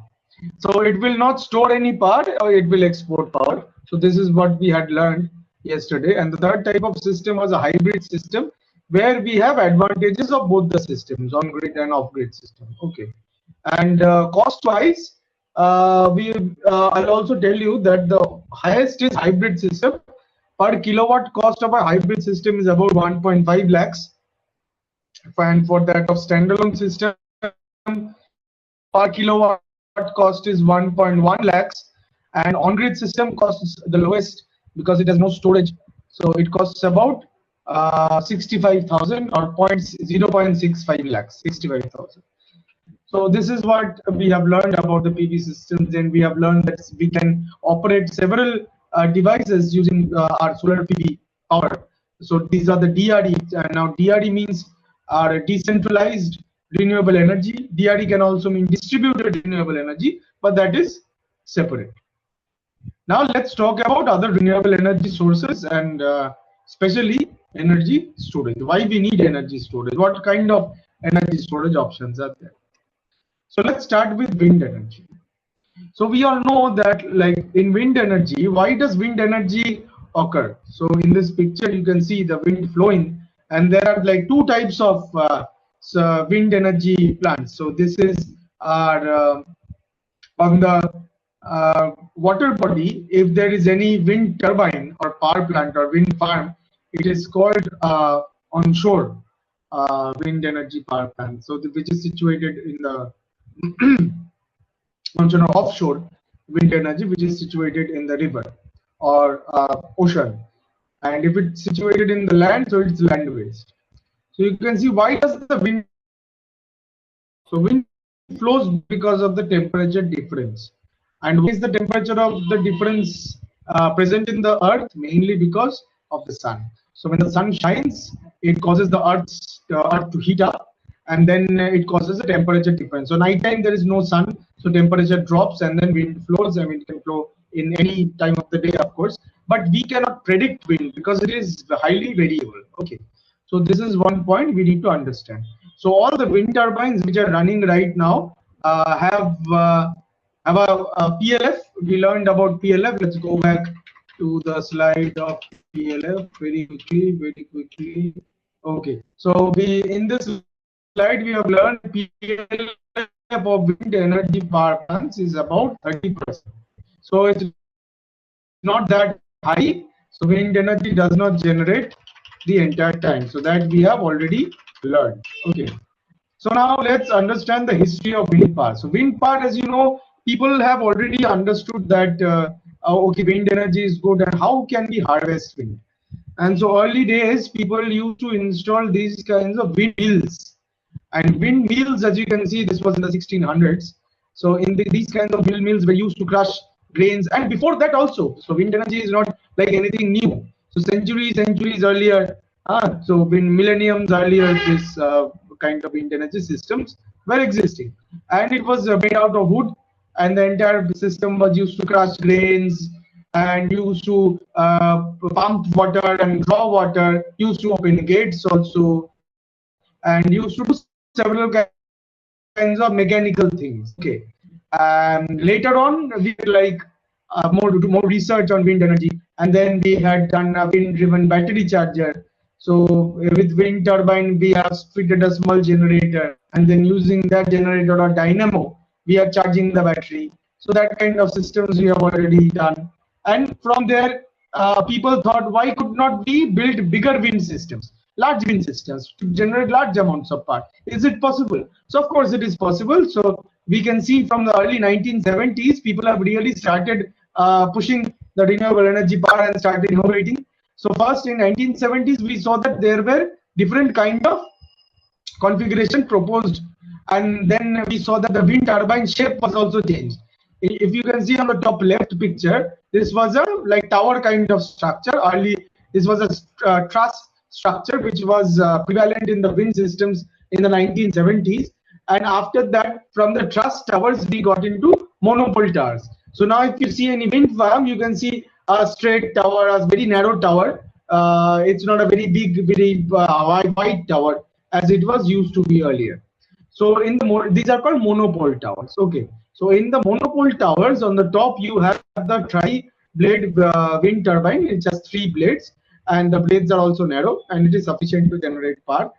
And you can see all the wind turbines are lined up, and there is a certain bit of spacing between the wind turbines to allow wind to flow easily and not cause any turbulence. If it is turbulent over there, wind won't generate enough power. So this is about wind energy, and below you can see many configurations which are proposed for offshore. Offshore means the wind energy turbines which are located on the sea or on the ocean. So these are called offshore, mainly ocean. On top of the ocean, we anchoring into the ground. These are some wind energy systems. So you can see these images are from the National Renewable Energy Library in the US. Gradually, what we did was we improved the design of the offshore this wind energy system. So earlier it was in the coastal belt onshore, and there we gradually shifted it towards the sea. So why the sea? Because in the sea there is a lot of space. Nobody would take up that space. The ample space is there. You can install anything over there, but you need to keep in mind that if you install these kinds of wind systems, what will happen is you need to make sure the systems are very strong, because wind can flow of different magnitudes. Wind speed can be, even cyclonic winds can be there. Okay, so cyclonic winds can blow away your turbines. You don't want that. So for this, what you do is you do anchoring of the system properly with the ground. Okay, so this is what you do. Then let's move over. Let's see the type of wind turbines which are there. Okay, so type of wind turbines, we have horizontal axis turbines and vertical axis turbines. So in horizontal axis turbines, which is there are 3 blades. So here I think the 6 blades. So most popular is 60 blades. Horizontal means the most popular what we have, the direction of wind. The turbine faces perpendicular to the direction of the wind. Okay. So this is what the horizontal axis is, horizontal to the wind. Hello, sir. And yes, yes. Sir, your Yes, voice yes, is yes. not. Yes, sir. Your voice is not proper, sir. Please join again, sir. Shreyas, now it is audible. Yes, sir. Yes, sir. Is it audible now? Audible, right? Shreyas, it is audible, right? Your voice is breaking, sir. Is it breaking? Shreyas?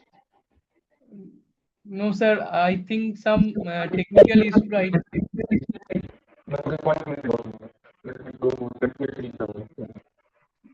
Now, can you hear me? Wait.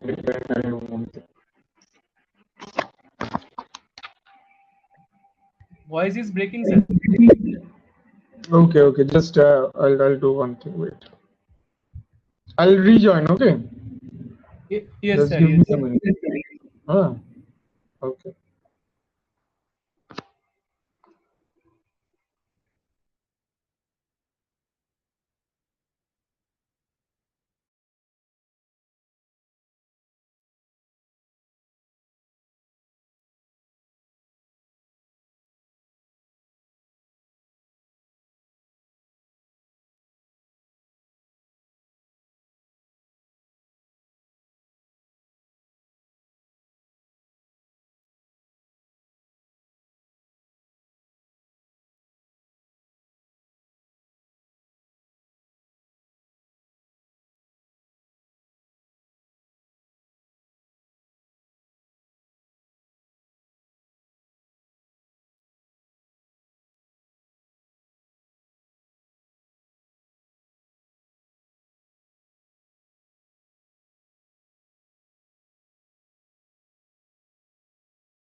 Okay, so we have learned that we were not using wind energy systems very recently, but it has been a long time since we are using the wind energy systems. And firstly, it was used in the 1600s or maybe earlier, many millenniums back, I think, when we started using this wind turbines, or these were called wind mills during that time, to crush grains and to open some gates, to do some mechanical work. These wooden windmills were used. Okay.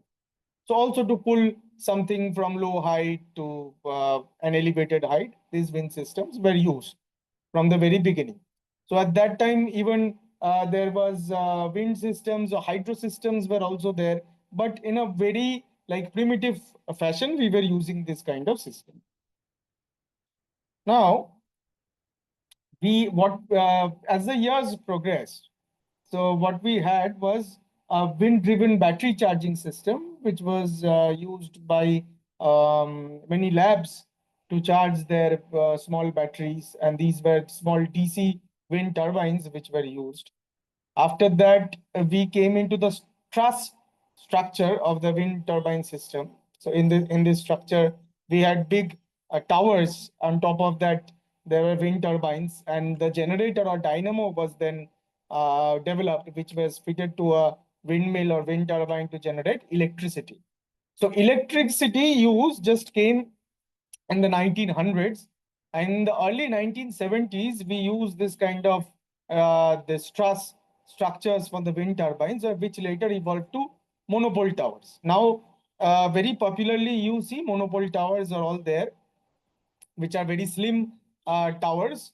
And compared to the truss structures, if you see any telephone tower or TV tower very near you, you can see what their structure is. These structures are called the truss structures. And if you see any actual wind system, which is I've shown the picture on the right side, you can see the structures have now evolved to very slim.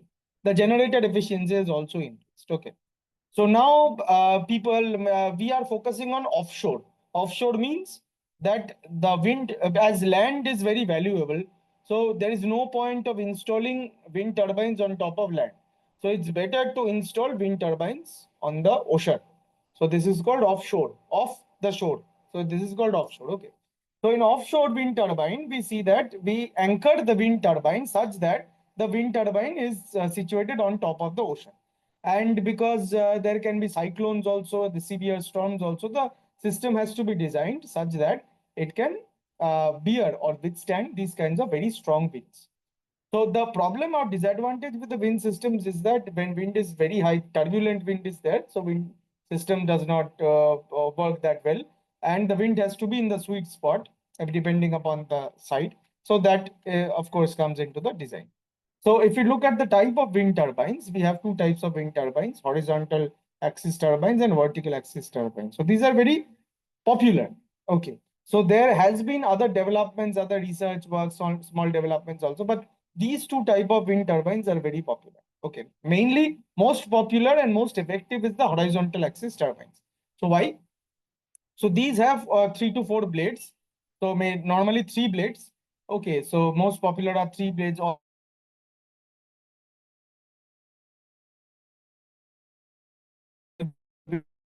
20 degrees. Okay. Span. So and like they are situated at a certain height also, enough wind. And vertical axis turbines they are vertical, or they are perpendicular to the flow of wind. And the horizontal axis turbines they are facing the wind, and vertical axis turbines they're not facing the wind, they're vertical. Okay. And let's see the various types of wind systems. We have offshore wind. Offshore means, as I said, off the shore. And you can see the structure and the type of wind turbine it's there. These are very big wind turbines in megawatt scale. Okay. So this is the kind of system. And there we have onshore wind power plants also. In onshore means it is on the shore, it is in the land. These are called the land-based wind power plants or wind farms. If there are a lot of wind turbines in one area, these are called wind farms. And you can also install on the right hand side, you see, you can also install these small wind systems. Okay, so in your house, if there is wind flowing beside your house, there is good wind resource, you can install small wind systems. But now these are not wind systems is not popular. Everybody is installing solar. So in places where solar is not there, suppose, so in several northeastern states which I have visited, I also partly belong from a northeastern state called Tripura, and so I see that several northeastern states I've visited. So I've seen small wind systems are also there, and people use that to cater to their energy needs. Okay. So let's see the national wind energy potential. And here we see that, let's look at the state-wise wind potential. We see that the states which are marked a little bit deep blue have higher wind potential. Okay. So wind potential, we can classify according to two metrics. One is at 150-meter height and 120-meter height. Okay. So 150-meter height, which is the larger like power plants, large power plants, India has a potential of 1,163 gigawatt potential of wind. Huge potential. Okay. The 1 terawatt potential of wind India has. But can we install, or should we install this kind of huge capacity? No. One, because it's a huge capital investment and return of that investment is not that high. Okay. So but this is point number one. Point number two is now wind turbines. Although we are installing several wind turbines, there appear to be several damages also in wind turbines, and these are not operating as it should be. Some faults are also there because it's a mechanical system. There is wear and tear because this is rotating system. It is exposed to the atmosphere, so some maintenance work regular has to be done. So if we see that south region, the southern region, southern states have highest wind potential, followed by the western states and followed by the northern states. Okay. In the northern states, we have Rajasthan and Gujarat, not Rajasthan mainly, and western Gujarat and Rajasthan both are part of north and west also. And south, there are a lot of states like Karnataka, Andhra Pradesh, Tamil Nadu has good wind potential also. Okay. So now we look at the 120-meter resource. So in 120-meter resource, so in a little bit lower height, we see that the potential also reduces because higher the height, higher will be the wind potential. Here we see that India's potential is about 695 gigawatt. That is also very high, not very low. Okay, we have not reached this much. Wind energy is only 50 gigawatt, as we learned yesterday. 50 gigawatt capacity of wind we have. But potential, you see, it's very high. We cannot reach that much potential anyways. So again, in 120-meter height potential, the southern states lead. They have the highest potential, followed by western and followed by the northern states. Okay. So let's look at the wind generation in India. Okay, some statistics. Let us see. So now the wind power plants which are already installed. Let's see the state-wise. So we have the highest based on capacity. You can see all the capacities. The blue bar is the capacity, and ISGS means the interstate generating stations, which means that these power plants are used to supply interstate, state-to-state supply. So suppose a wind energy power plant is located in Gujarat, it can supply to Rajasthan. And similarly, wind energy power plant located in Rajasthan can supply to Gujarat. Okay. So you see that in Gujarat, the capacity is very high. Okay. And if you see Karnataka, the capacity is, lesser than that. But the performance-wise, Karnataka and the southern states is very high. You can see the generation data in here. It's very important. I'll give you all the information later. And if you see Tamil Nadu also, Tamil Nadu has good CUF. And CUF average in Gujarat and Rajasthan is also high. But now at the latest data, although Tamil Nadu is at 637, but latest data says that Tamil Nadu CUF is even higher. Okay. So let's move on into biomass energy, which is very important. So this is the biomass energy potential of India. And here we see that UP and Maharashtra has the highest biomass potential. So what is biomass? Biomass means any flora or any, suppose wood, suppose leaves and sugar cane, bagasse. So mainly if we say that what kind of power is generated from biomass, how it is generated from biomass. Mainly the power is generated from bagasse, which means that the sugarcane waste. So from that it is burned, and then steam is generated from water is boiled from that heat. Steam is generated, and from that steam the turbine is run. Okay, so similar to that what we have in coal. Okay, similar to coal, we have this same thing, burning bagasse. Okay. So this is the biomass cogeneration bagasse potential total. We see that on the, if you can see all the red, all the deep green areas have the highest potential. UP and Maharashtra, as I said, have good potential. And we see the northern states lead in the potential, followed by the western, followed by the southern, and then the eastern states. Okay. Let's see now.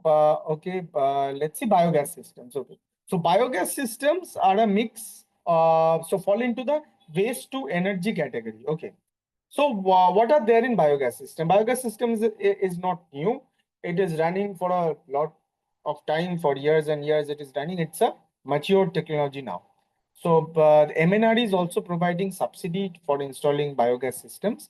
So what is the basic of the system? Let's understand the biogas systems a little bit more. So we have a chamber which is called an anaerobic chamber.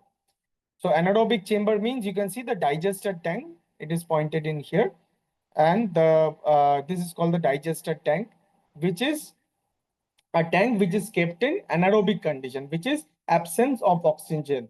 There is no oxygen in the digester tank.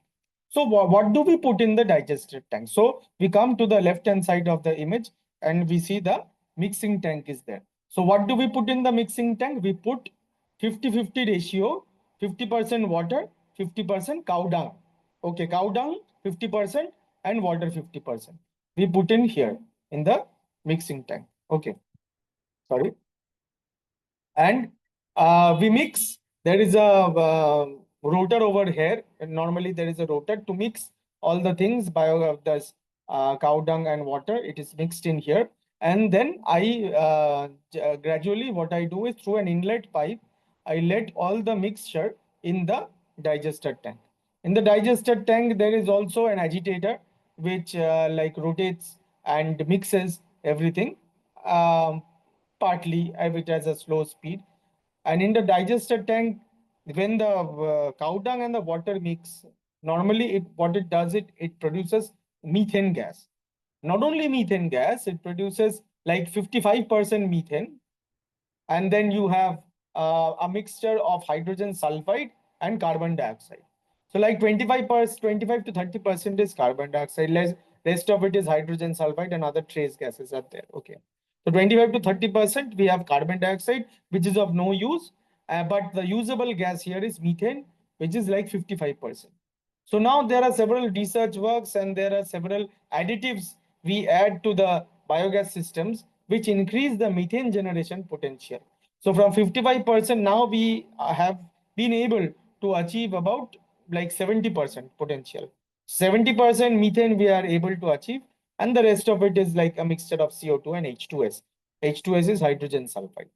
So what do we do with the gas, and where does the gas come out from? So you see, gas pressure comes out from the top. This is the gas storage tank, and all the gas goes into gas storage tank. And this is the gas control valve where I can regulate that what kind of flow or what kind of pressure I should get the gas to, so that the outlet pressure can be controlled through the gas control valve. I can have, if the biogas demand is high, if I have to run a generator, suppose if I have to increase the power of a generator, the generator needs more biogas. So I increase the gas control valve so that more gas can go out. If I use it for cooking, then I can decrease the gas flow valve so that less gas flows and more cooking can be done. And this is all regulatable, no problem. Okay. So what happens to the rest of the stuff in here? Because more and more mixing daily, we put like cow dung and water mixed in here. Daily we put this. Okay, and daily it fills up. And as it fills up through this pressure of the gas, what it does is through this outlet pipe, as you can see, the slurry, which is the mixture of the digested cow dung, and water, it comes up to the overflow tank and it accumulates in the overflow tank. From the gas pressure, it comes up and accumulates in the overflow tank. So this is called the slurry, or it is the waste. Okay. So this slurry, it has multiple purpose. So it can be used as a fertilizer in agricultural lands. It can be used as a fertilizer. It can be dried also. It can be used as a fuel also. There are multiple uses. Okay. So this is how an actual biogas plant looks like. You can see all the dome type structures. So these are all used. These have digesters inside them, and and store some gases also on top. You can see the balloon structure over on the top, dome structure. It can store a part of the gas as well. And these are systems. These are all like refine the biogas to remove H2S, and then it can generate power from the biogas system. In India, we have some large biogas systems also. So these are generating power, and small biogas systems are used. So in an advanced course, we will tell that how to design these biogas systems. You can have small biogas systems at your home also. What you can do is you can install these biogas systems, and then from that you will get a certain amount of biogas, which is very suitable and appropriate for cooking 2 meals a day. It is more than sufficient. It is a small biogas plant called a portable biogas plant. Okay, so it can be made of syntax or as well as cement also. So there are two different models. So these range from 1 ton to say 5 ton. So they have all capacities are there. So not only biogas systems are big, it can be also small. It can be used in residential fashion also. So next we come into another thing called biomass gasifier. Okay. So from the name, you can see that why it is called gasifier. We are producing some kind of gas from biomass. So earlier we saw that we are producing, like we are using cow dung and water to produce methane gas, but this is again cow dung. It is not a direct biomass. So the direct biomass can be wood or small like twigs, wood, leaves. These are called biomass. Okay. So pellets also, these also fall under biomass. So from biomass, instead of burning the biomass, can we generate some other kind of fuel? Yes, it is possible. So using this biomass gasification system. So what is this system? I'll tell you. So let's start from the left hand side. At the left hand side, we have this biomass gasifier plant. This you can see, this is the biomass gasifier plant. Inside, what we have is, I'll tell you in the next slide. So let's look at the left hand side of the picture. I put the biomass inside from the top. This is called a hopper. And this you can see on the right, this is a hopper. So I put all the biomass, leaves, twigs, branches, all the things I have. I break it into smaller pieces. I drop this through this hopper. Okay. Inside. So inside it goes into this chamber where I turn in some air also. I put in some air, but in a very limited quantity. I do not put in much air because I do not want it to burn entirely. I want it to burn in a very small quantity of air so that it can release some kind of gas, which is called the wood gas, or it is also called the syngas. Okay, the wood gas or syngas. So what I do is on the bottom, I fire it with some maybe some start the firing with some say coal or something like that. I start the fire, and after the fire has started, I no longer need to support it with any fuel. I just need to slow burn the things inside. So in many gasification systems, I have seen that they are using rice husk.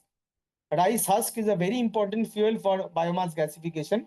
They are just lighting the the rice husk in fire, and it is burning very slowly, and then it is producing some kind of gas. It is called the wood gas or the syngas. It is a mixture of carbon monoxide and hydrogen. Okay, so it's a very effective gas. It can be used to run generators. So I'll tell you. Let's go to the previous slide. Okay, so we have our biomass. We have put our biomass, and we are slow burning it. We are pyrolyzing it. So the process, very important, you can note it down. The process is known as pyrolysis. Okay. So where we slow burn it, we do not expose it to oxygen. we slow burn it. Actually, we heat it, increase its temperature so that it releases the wood gas. And once it releases the wood gas goes into the cyclone separator. This machine, this kind of machine in C here, it is called the cyclone separator. What it does, it removes all the ash compounds. So when we burn, slow burn this also, so this contains a lot of ash also. So we don't want ash because we cannot burn ash. So what we have to do, we have to separate out ash. So the cyclone separator here separates out all the gas, all the ash, and all the ashes fall below, and it's collected below. Okay. So the rest of the gas is not yet pure. It still contains tar and other volatile compounds also. So here what I do is I channel this gas through these filters. These are filters and it is used to remove tar. Once the tar and other harmful chemicals and volatile elements are removed, it goes into a bubbling chamber. There water is passed through the gas and then it is clarified, and then it is the gas is purified also. So once the gas is pure, it is pressurized here and stored into the gas tank. So wood gas from the biomass chips or rice husk, we are producing this wood gas. So this wood gas or syngas, it is stored in the gas tank. So it has a medium calorific value. Okay. So then we can use this gas, wood gas later on to run a generator. And then we can produce power from this system. From this wood gas we can produce power. Okay, so no problem. So this is what on the right hand side you can see this is a biomass gasifier plant. In here on the shed you can see this is a primitive shed, and here you can see the green color thing is there. This is the engine or the generator which produces the power, and these from the main gasifier system, these you can see all the filtration systems are there. These are actual filtration systems.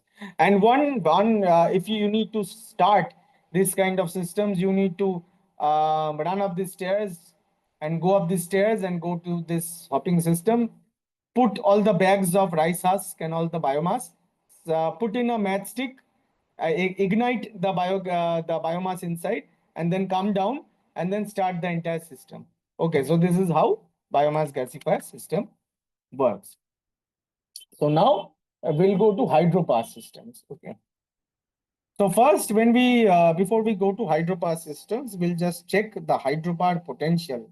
Okay, of India's hydropower potential, we have almost 133,000, which means that megawatt, which means that 133 gigawatt of hydropower potential. This is large hydropower potential we already have.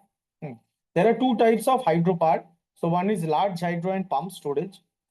So pump storage power plants is a type of energy storage. We'll cover that later on. And now we see that if we see only large hydro, which is big dam-based hydro power plants, which has a huge dam also for storing water. And then when it has to generate power, it releases the water in the dam. So all the water flows through a turbine and it generates power. Okay. And this is how it works. You can see that the northeastern states lead in hydropower. You can see Arunachal Pradesh has the highest potential of large hydropower, followed by the northern states. Northern states, if we see Jammu, Kashmir, and Himachal Pradesh and Uttarakhand, have one of the highest hydropower potentials. So total large hydro potential is about 133 gigawatt.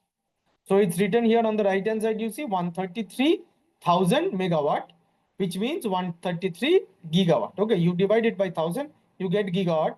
So we have 133 gigawatt. So it's not that the rest of the states don't have hydropower, they also have hydropower. Like southern states, eastern and western states have some kind of hydropower there, but they are not as much as the northeastern and northern states. Okay. Now, let's see the pump storage potential. So pump storage, of course, we will study later on. So pump storage potential is about 176,280 megawatt, which means roughly 176 gigawatts of pump storage power. Okay, so this is energy storage in the form of water. If we see that again the western states here, the western states like Maharashtra, it leads in pump storage, and then based on potential, then we have good potential in the southern states and the northern states also. We have northeast also, we have good potential. It is yet to be analyzed fully. Okay, so we are conducting a study right now to understand more that how can we use the water resources more in the northeast and northern states to increase the hydropower potential. Okay, now let's see what our existing systems are. So existing, we have about like dam-based hydropower, we have 41.16%, which is about like 20 gigawatts of large hydro power plants. And this is about 41% of the total capacity. Okay. So we have run-of-river power plants. Run-of-river means that I think I said yesterday that suppose you have a mountain through which there is a river stream. Suppose there is a perennial river flowing, and then you can divert water from that perennial river, and then you can use that water. You can run this water through your turbine, and then you can generate power. But you are not storing that water anywhere. You do not have a dam. You are not storing that water. If this is the system, hydropower system you have, then this system is called the run-of-river system with pondage. Pondage means there is a small area for storing very small amount of water, so that there is no deficit of water in the hydro turbine. Sometimes it happens that a hydro turbine does not receive any water and it sucks in air. So if it sucks in air, then the hydro turbine will get damaged. So we need to have a small amount of pond, so that there is a little bit of water storage is there. Okay. So we have large hydro storage, dam storage, which is 41.6%. Then we have run-of-river, which is 36% or 18 gigawatts. Then we have purely run-of-river type with no storage. These are very small systems. So this is of 8.72% capacity or 4 gigawatt. Then we have pump storage scheme, and this I'll talk later. So the government of India now is focusing on increasing the pump storage capacity. Now the pump storage capacity is 13% of the total hydropower, which is about say 7 gigawatts or 6.7 gigawatts. Okay. So later on, but now they have already released the tenders and work is going on. So this is the future. As you can see, our works are going on.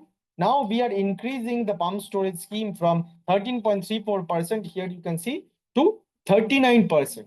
So 13% to 39%, here about 40% a pump storage capacity will have, because we need energy storage. Energy storage is the need of the hour. Okay. So now we have other storage systems such as standalone pump storage system, run-of-river pondage, and dam-based. These will be there. But still, pump storage scheme is very important. As we can see from the large hydro, can we move to the pump storage systems? This is the thing. So let's discuss large hydro. So in this picture, you can see this is a schematic diagram of a large hydro system, where we have a water reservoir or a dam on the left hand side. So on the left hand side, you can see this is the water reservoir, or this is the dam where water is stored. Okay. And this is the spillway, and the spillway means if suppose there is ample water coming in the reservoir. So it can happen that there is huge monsoons and huge amount of water comes into the reservoir. So it can topple the reservoir, it can cause flooding also, it can damage the hydropower plant also. So in order to prevent that, you have a spillway. Okay. So when the reservoir level, so the water level rises above the reservoir level, the standard reservoir level, so then the water flows through the spillway and it drains out. Okay. So this is what we do. Now, there is also another way called fish way, where fishes who are stuck in this area of the dam can easily go downwards through this separate area called fish way. And then naturally the fishes are diverted to this fish way so that they can safely come down. Okay. So in order for a large hydro system to work, so we need the system to draw water. So then this is the intake or control gate. So we control the height of the control gate. So if we need more water, so we fully open the control gate. If we need less water, then we draw down the control gate. We reduce the height of the control gate. Okay. Now, let's see. Now the control gate is full and all the water goes inside the hydropower plant or the turbine through this intake channel. So this is called the intake channel, and it has a trash rack also. So what is a trash rack? So you can see that several debris, fish or aquatic life or aquatic flora and fauna both can go inside the turbine. Branches can go inside the turbine. Everything, anything can go inside the turbine which is in the water. So to prevent that, there is a trash rack, which is a wire mesh. It is a mesh. It protects the turbine from any other debris or any other things which are present in the water, so that it cannot reach the turbine. It protects that. It is a jolly kind of thing. Okay. So then what happens is, from the intake, water goes inside through this tube. So this tube is called the very important penstock pipe. Okay, or penstock tube. So through this penstock pipe, the water comes into the turbine, and what the turbine does is turbine rotates, and all the leftover water goes into this draft tube through the outflow or the lower part of the dam. Okay. So from higher part of the dam, we draw in water, turbine rotates, and then we let the water out through the lower part of the turbine through the outflow channel. And when the turbine rotates, there is a generator on top.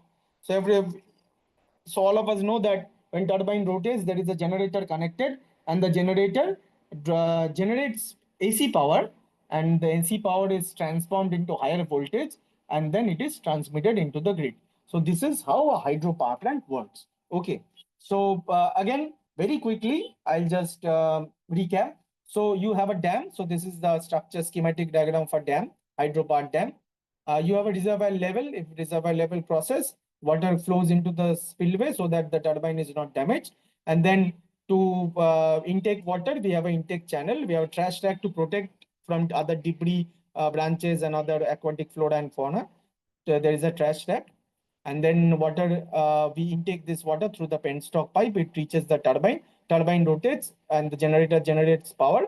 And through the transformer, the voltage is increased. This is AC voltage, which is fed into the transmission on national grid. Okay.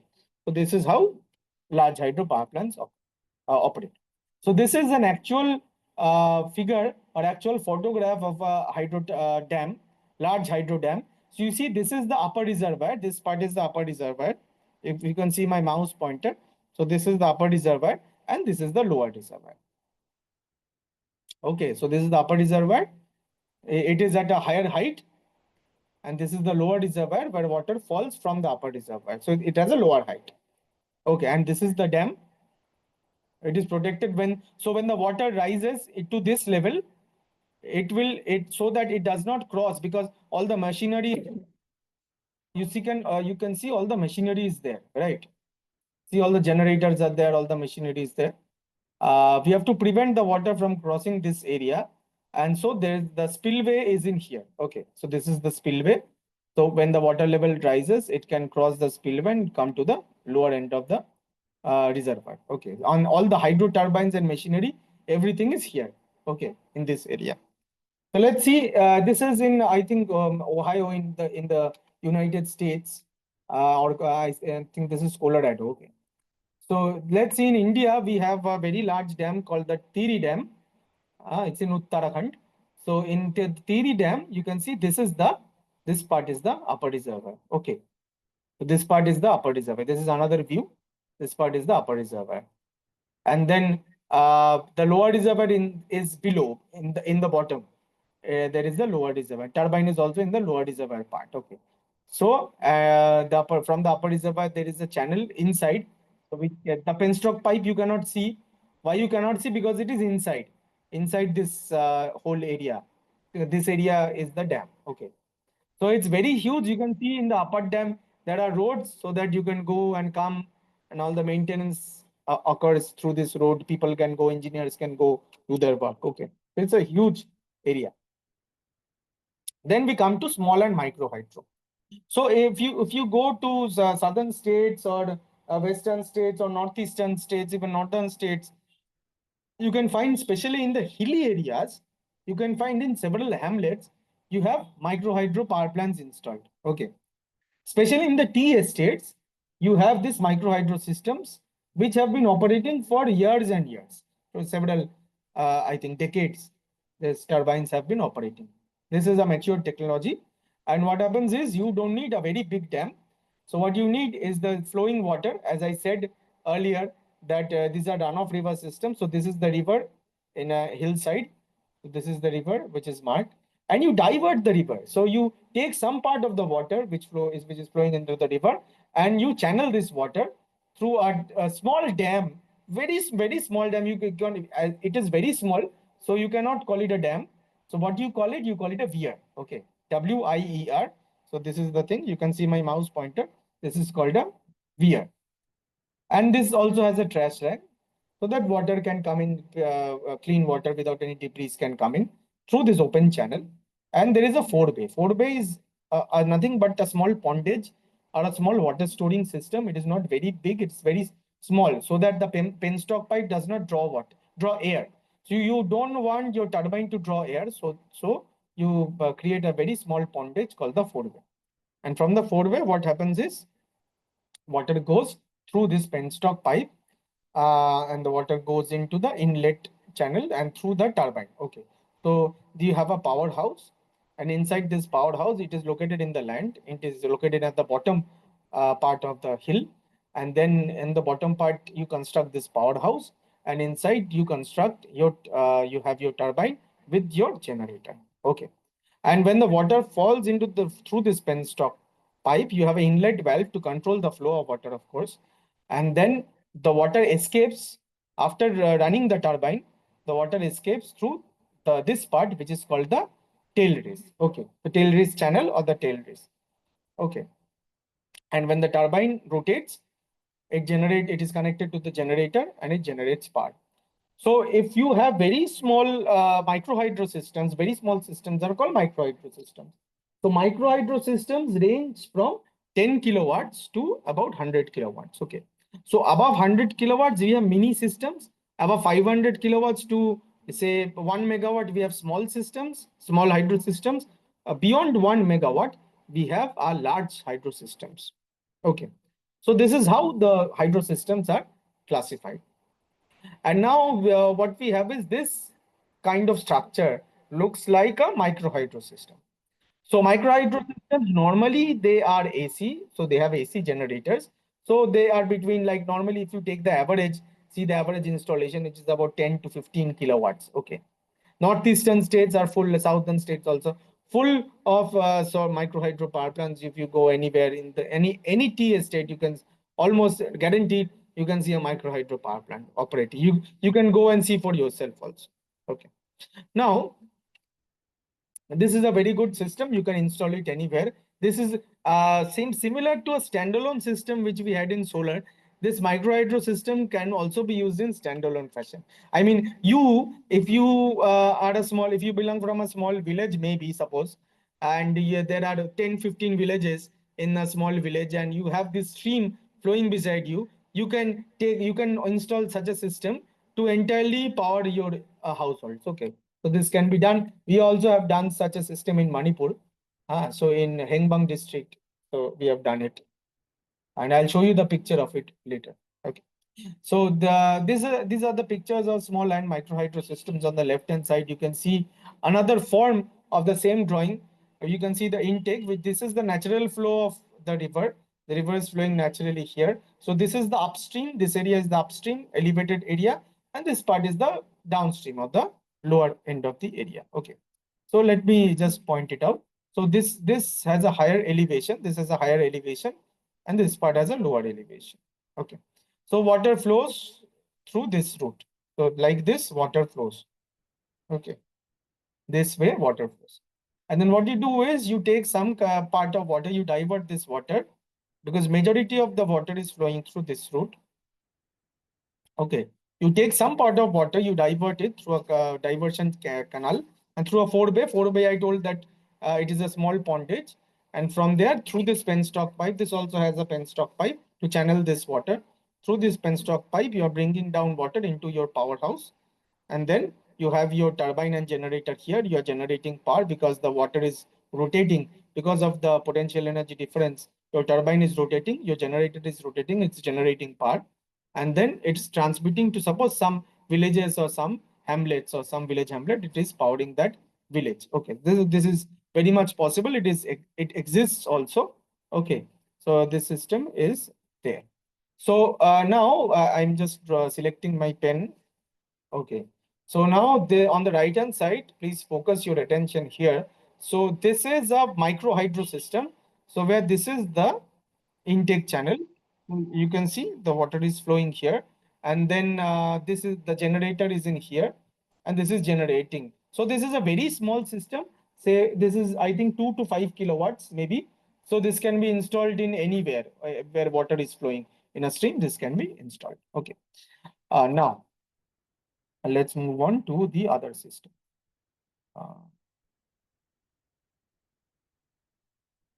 Energy storage. Before we move to energy storage, we can remove this. Okay. So we move to energy storage. To start energy storage, we must know that why do we need energy storage? Why do we need to store energy?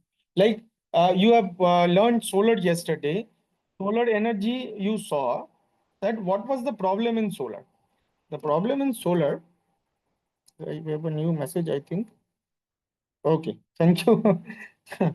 Okay, so many more information to come. Yes, thank you for that comment. So yesterday you have learned that solar energy might does not work in the evening and in the night time. Okay, because sun does not shine in the night time. But in the monsoon season also, and when in overcast situations or in winter season, the sunlight is not that sufficient. So anyways, what you have used is you have learned that in order to store solar energy, we can use batteries. It will be very easy, no problem. You just connect your battery system with your solar system, and all your solar power will be stored in the battery. So no problem. It's okay. But the problem lies when you talk in large energy concepts. So when you have to store large amounts of energy. So this you are talking in your own household. So for your own household, one small battery or 2-3 battery pairs or a battery bank is enough. But if you look at the entire Indian scenario, to supply and store energy for the entire Indian national grid, it is a huge amount of power. So should we install many large battery banks throughout the country? Is it possible? Because earlier we also have learned that if you look at this slide, which we have just covered yesterday in say this batteries, battery systems, standalone systems you have seen. Wait, the picture is coming.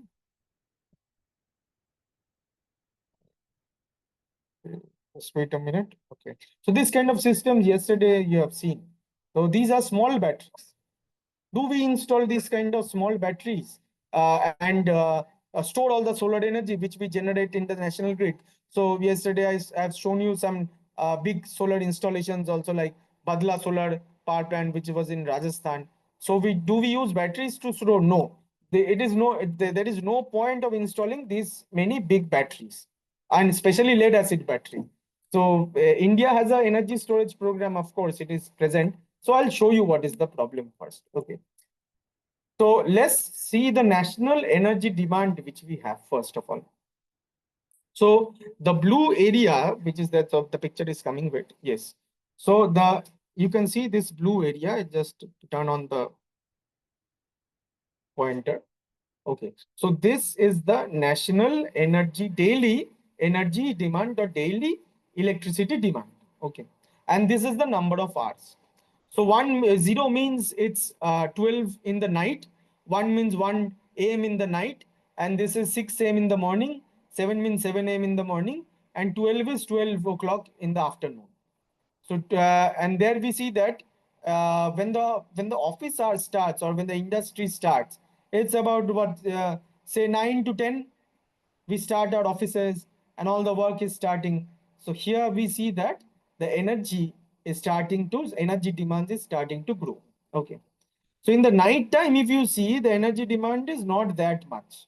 And in the morning, when we sleep or when we wake up, and then the demand is not that high because neither we have turned on AC, neither we have turned on televisions, we do not have anything running, and that demand is on the lower side.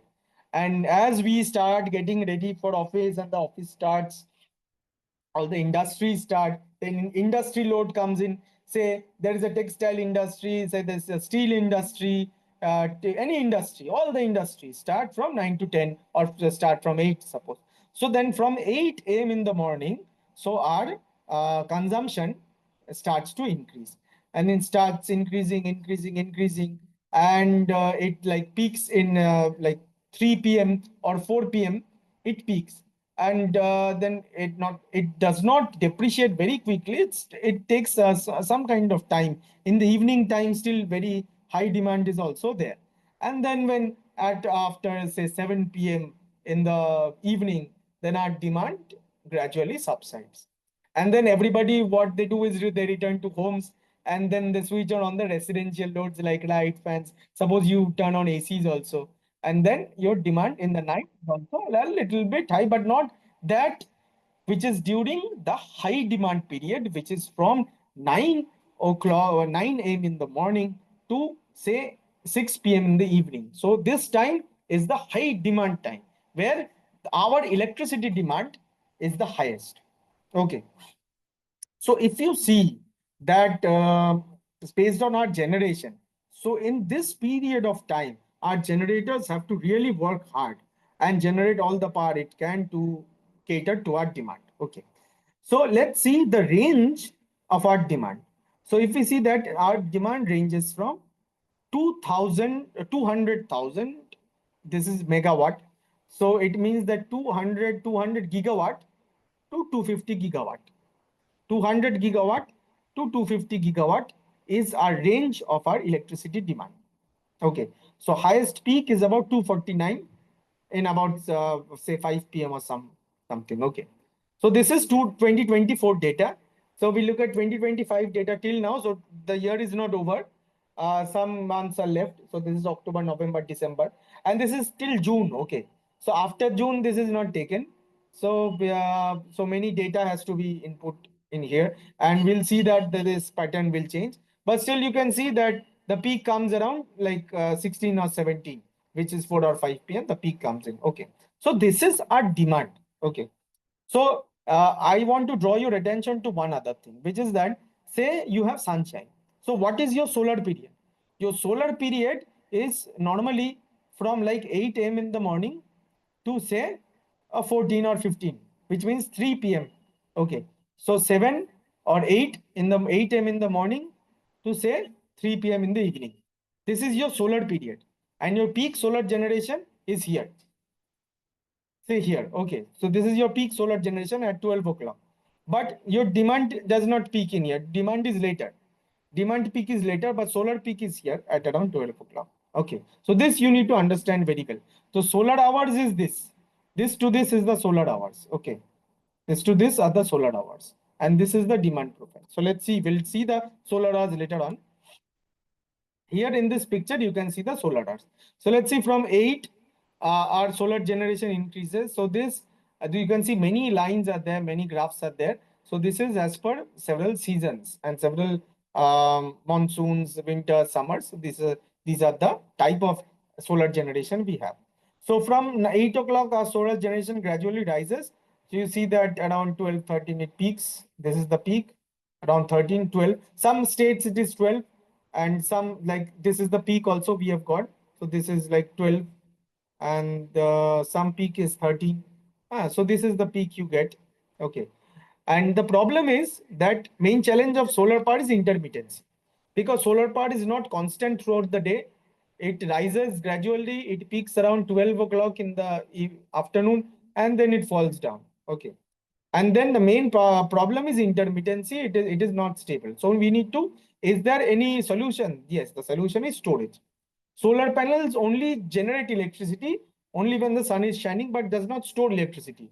For storing, you need either battery or a better energy storage system. So of course, this leads to a mismatch. What is the mismatch?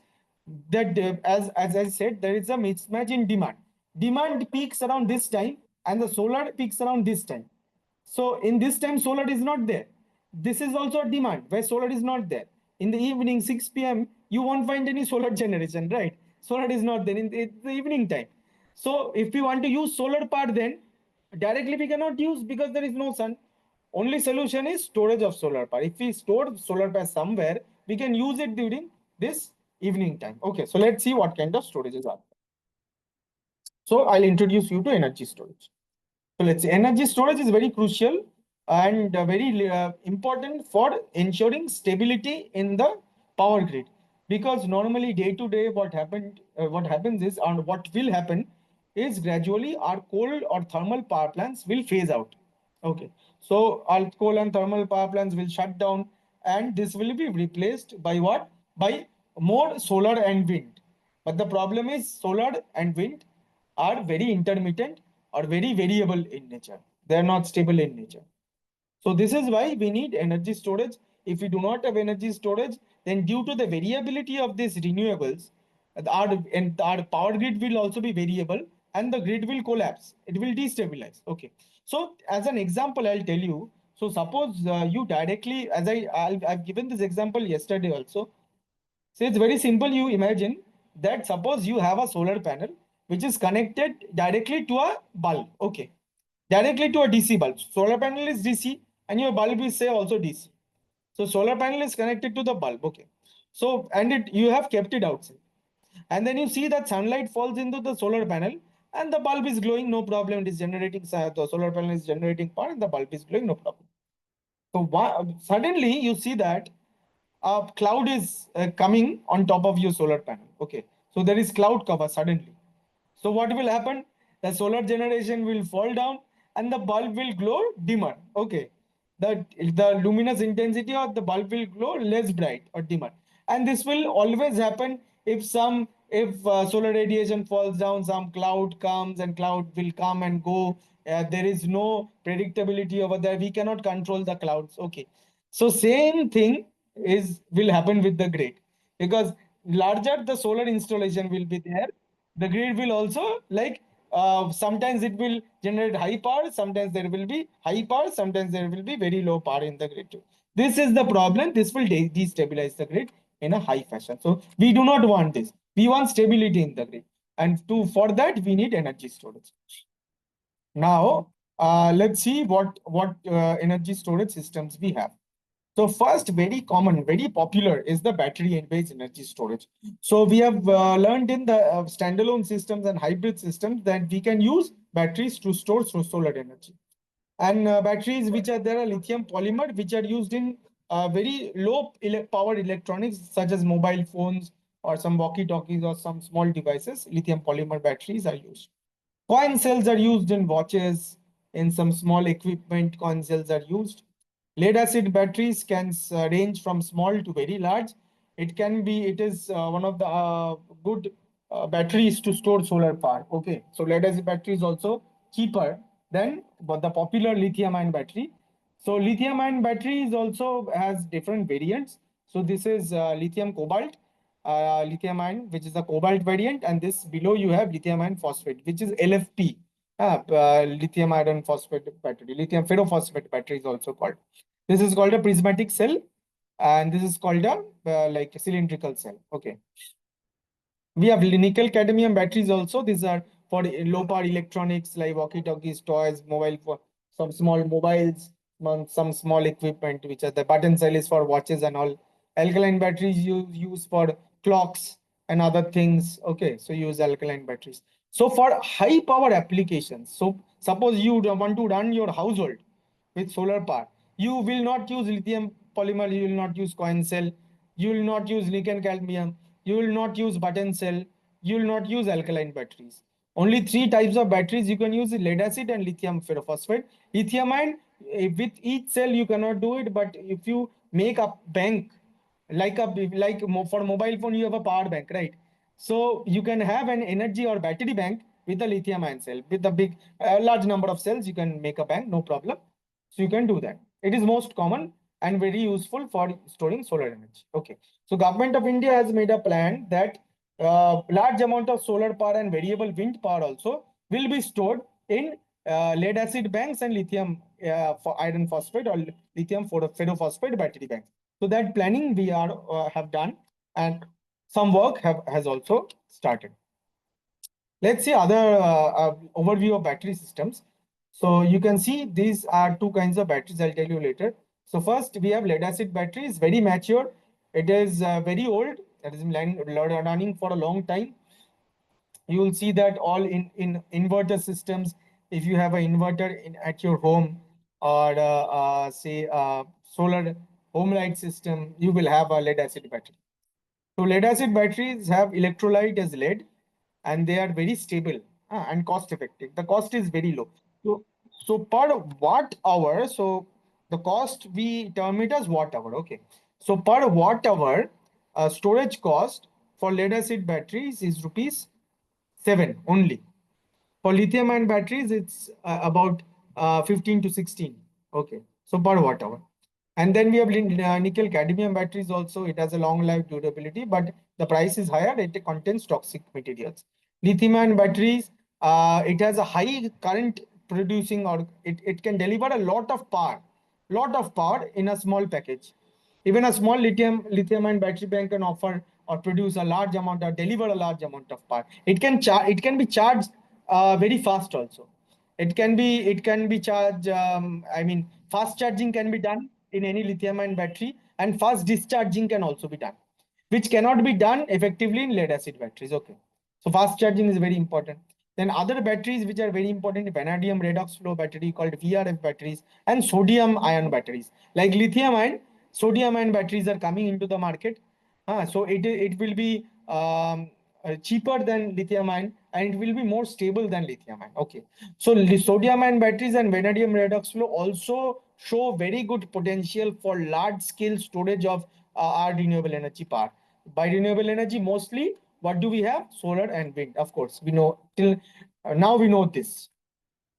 Now let's come to the pump storage. Okay, it's very important because India, because I told you that previously we were at 13%. So of all hydro sources, pump storage was only contributing to 30% of the power storage. Okay.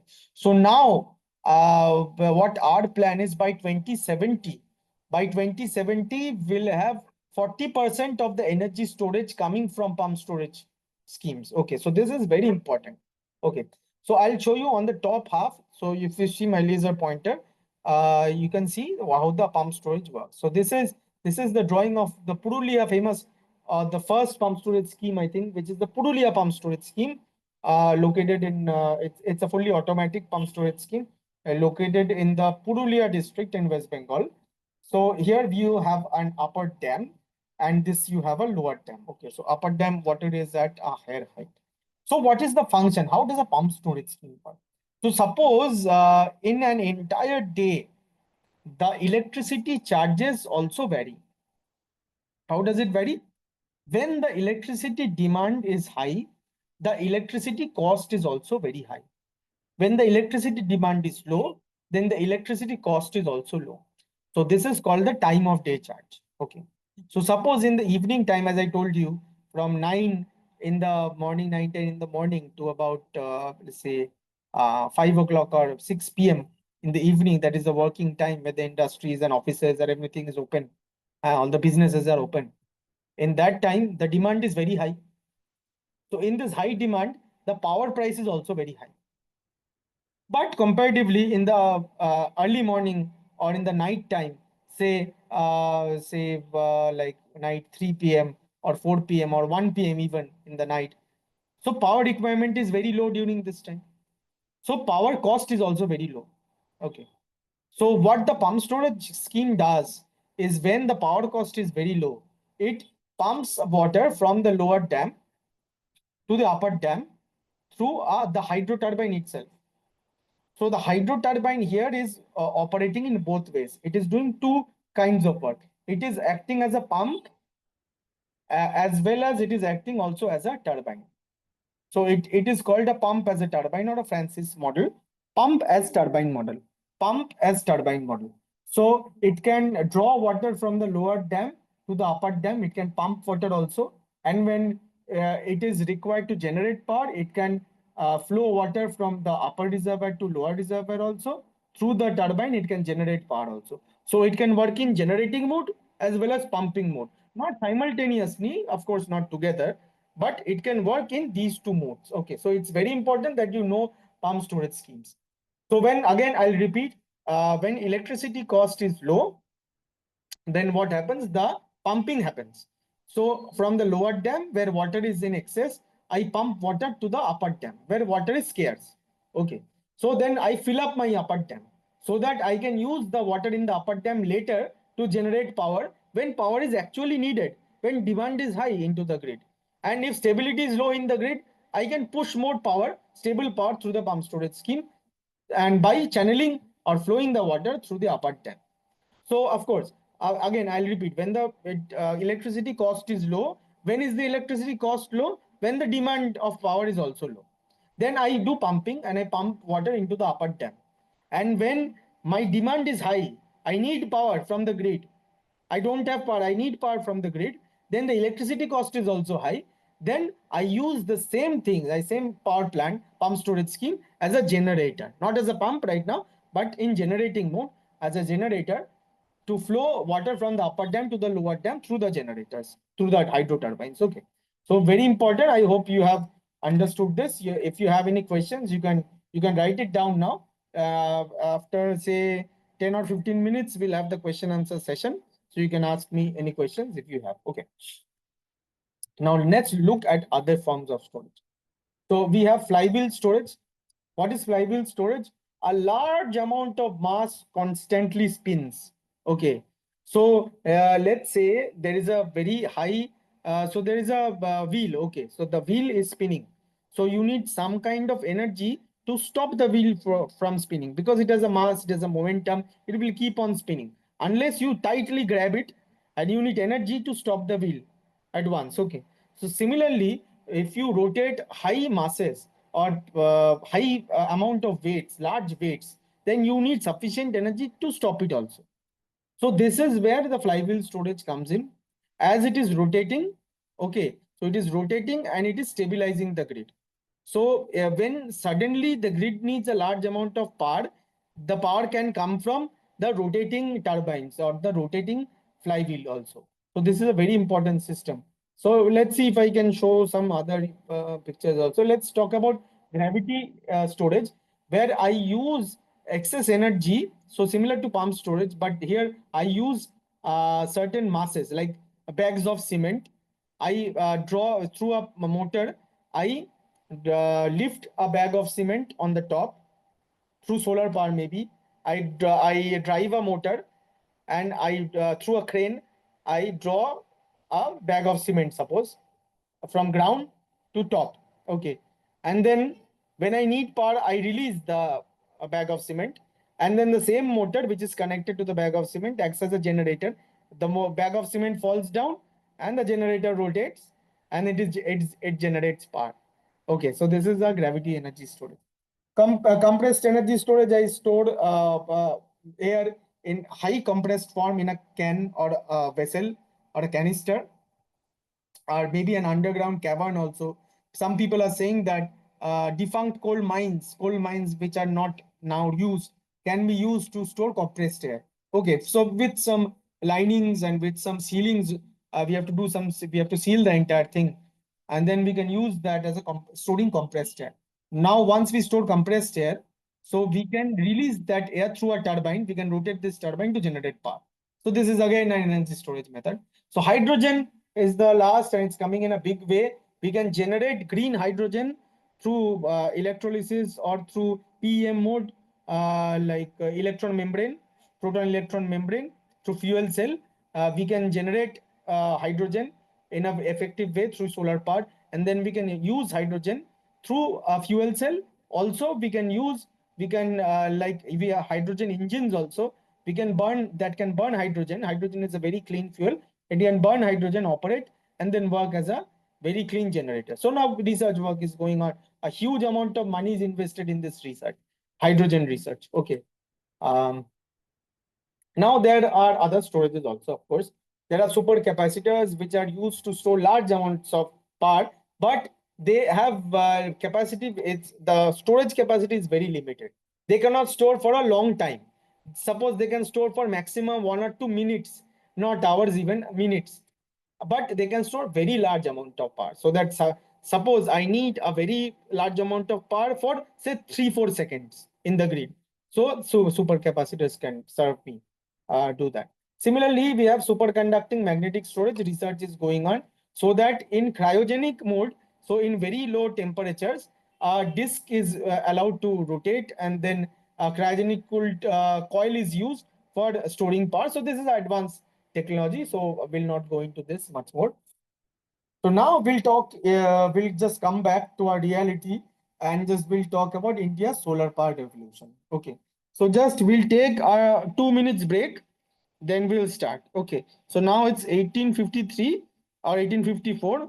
We'll just start 1856 or 1558. Okay. So the 2-3 minutes we'll take a break, and then we will start with India's solar power revolution.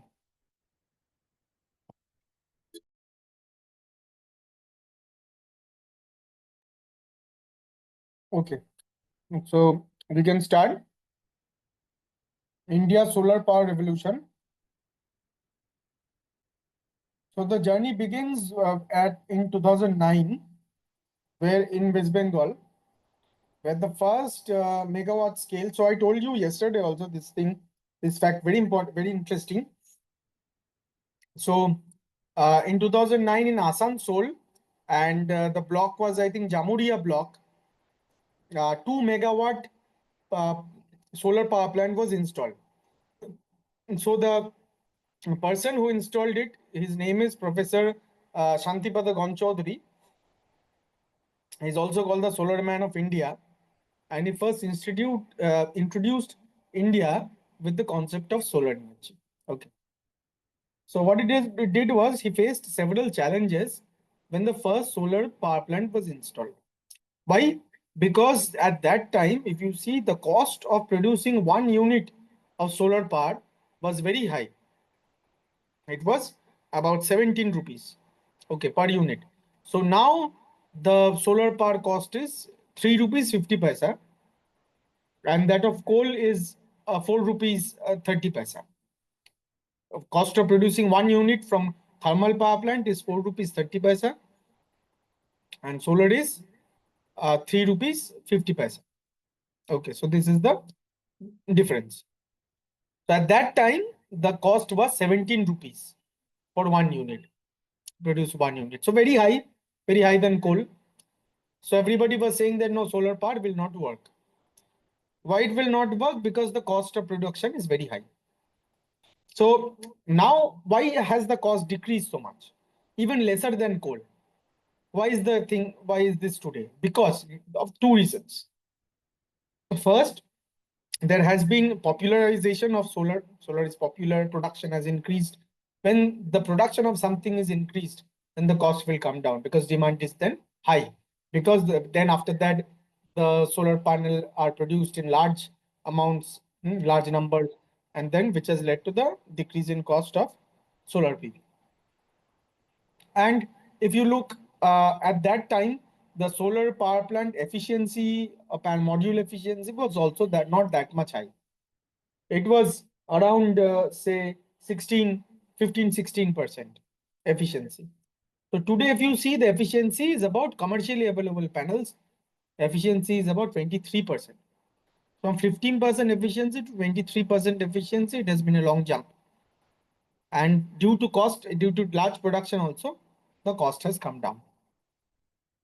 So the first the power journey has begun 2009, and 2010 by seeing after the 2 megawatt solar power plant was done commissioning. So everybody saw that it was able to generate good amount of power and then export this power into the grid. So it was possible. So it was then conceptualized that yes, when the solar power at one point of time, of course, at that time even people could estimate or could figure it out that at one point of time in the future, the cost of solar will be lower. And also it is environmentally friendly. It is a clean technology. So it must be promoted. Okay, so then people already realize this. So this is very important. And in 2010, the National Solar Mission was drafted. Seeing the success of this plant, which was commissioned in 2009, the National Solar Mission was drafted in 2010. And I told you yesterday there are various schemes under National Solar Mission. Okay. Now, there are some innovations in generation and storage. So now we see that you look at these pictures, you'll find very interesting. So here you see that these are called floating solar power plants.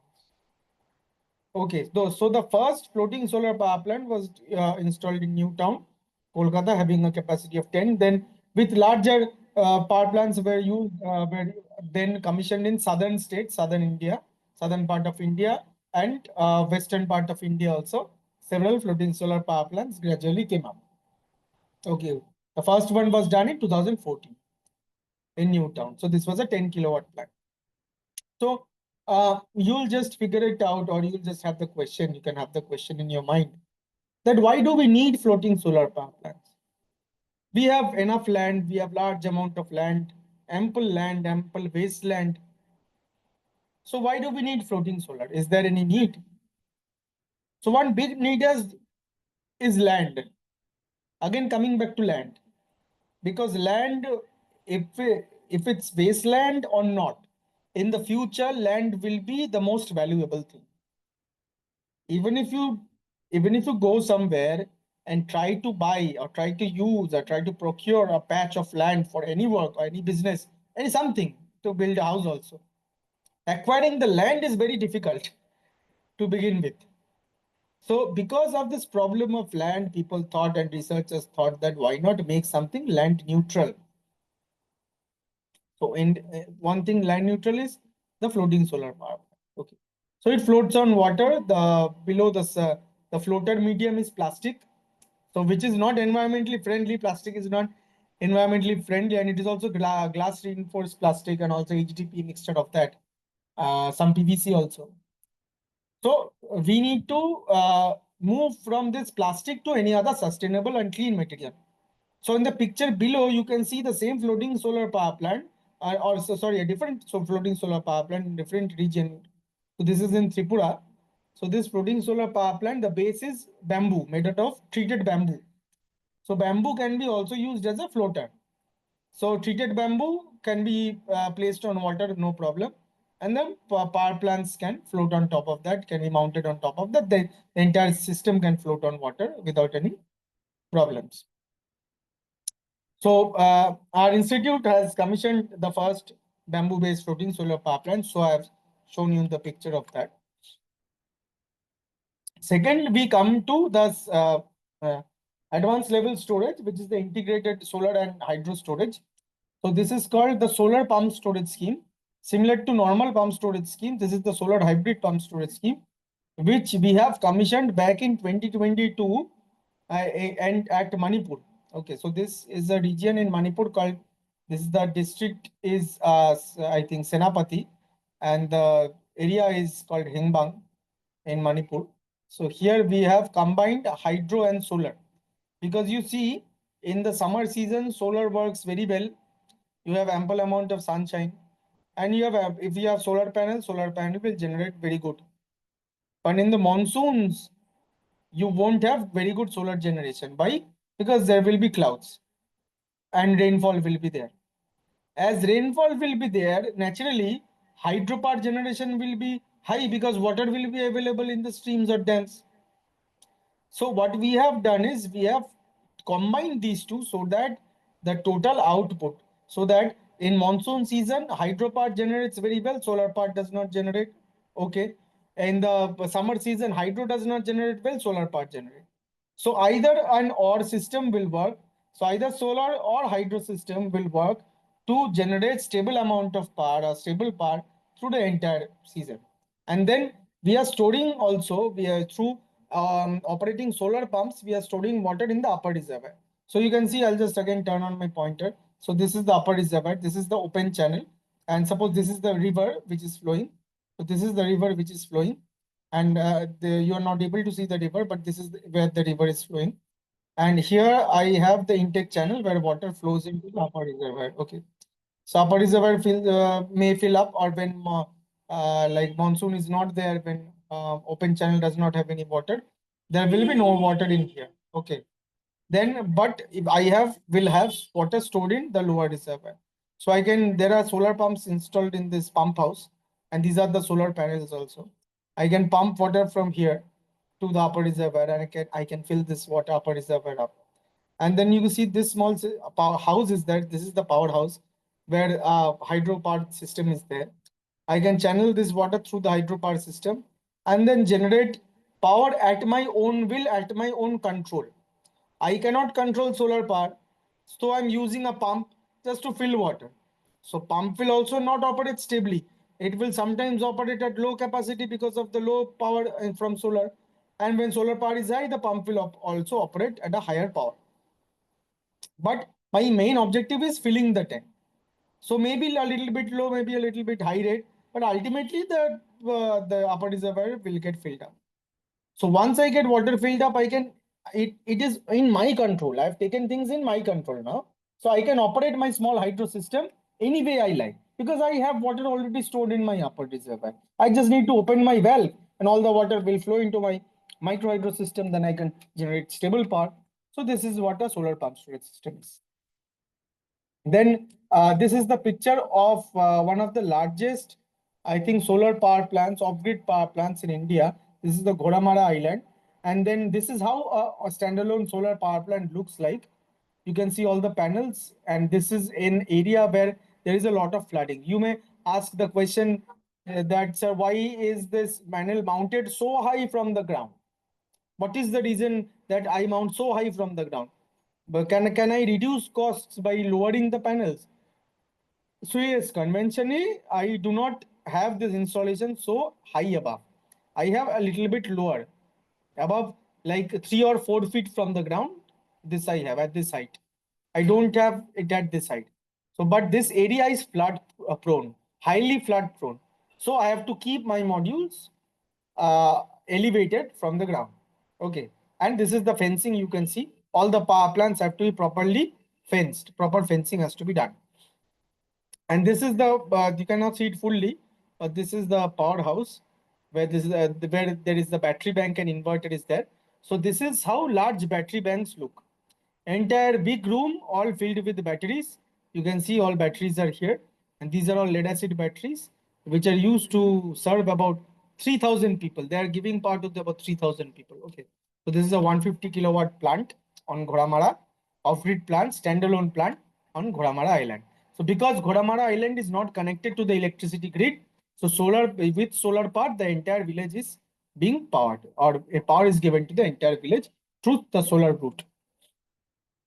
Then other innovations are also there. This is the micro solar dome, which is a very important device. It's a hybrid device. It can bring in sunlight naturally into the house. It has 2 solar panels also. In the night time, it can give you 8 hours of power also. So this we have developed, and this we have, like, currently more than 2 lakhs micro solar dome is currently operational throughout the country. Okay, benefiting more than 2 lakh families, of course. So then we move to the next slide. So with solar, you can also provide access to 24/7 running and drinking water. So in a village, what we have done is we have installed the solar panels. From the solar panels, we are up through a controller. These are the solar panels. This is the controller. Okay. And through this controller, we are operating the solar pump. This is the solar submersible pump. We are operating through this controller directly from the solar panel. This is running. And this is drawing water from the underground, and then it is pumping water to these 2 reservoirs. So from underground to these 2 reservoirs, the water is being pumped up. And through solar route only, I'm pumping the water using the solar pump. And when water is filled up, I can dispatch this water to the village community. So you can see the village people are here using the water from the tanks here, which I have pumped using solar power. So they are using the water, and 24/7 access to water they have, because water is stored for the entire day. So at night, I do not need power because I've already turned on the pump and I've stored the water for the entire day in the tanks. And then I can use this water to run a solar water purification system also. So this is a solar water purifier. I can use solar power. These are the panels. With the power of the panels, I can operate a solar water purifier. I can purify water and then supply to the community. So this, you can see school children taking water. This beside you can see the solar water purifier is there. The school child is drawing water from here. This is how the purifier looks like. This is the solar panel, which is the power source. This is another pumping system in a village we have done. And this is a big solar water purification system we have also done in a village. It is operating. We have commissioned it way back in 2017. It is working still. Let us see other options, other applications. So it can also, solar power can be also used in the household sector.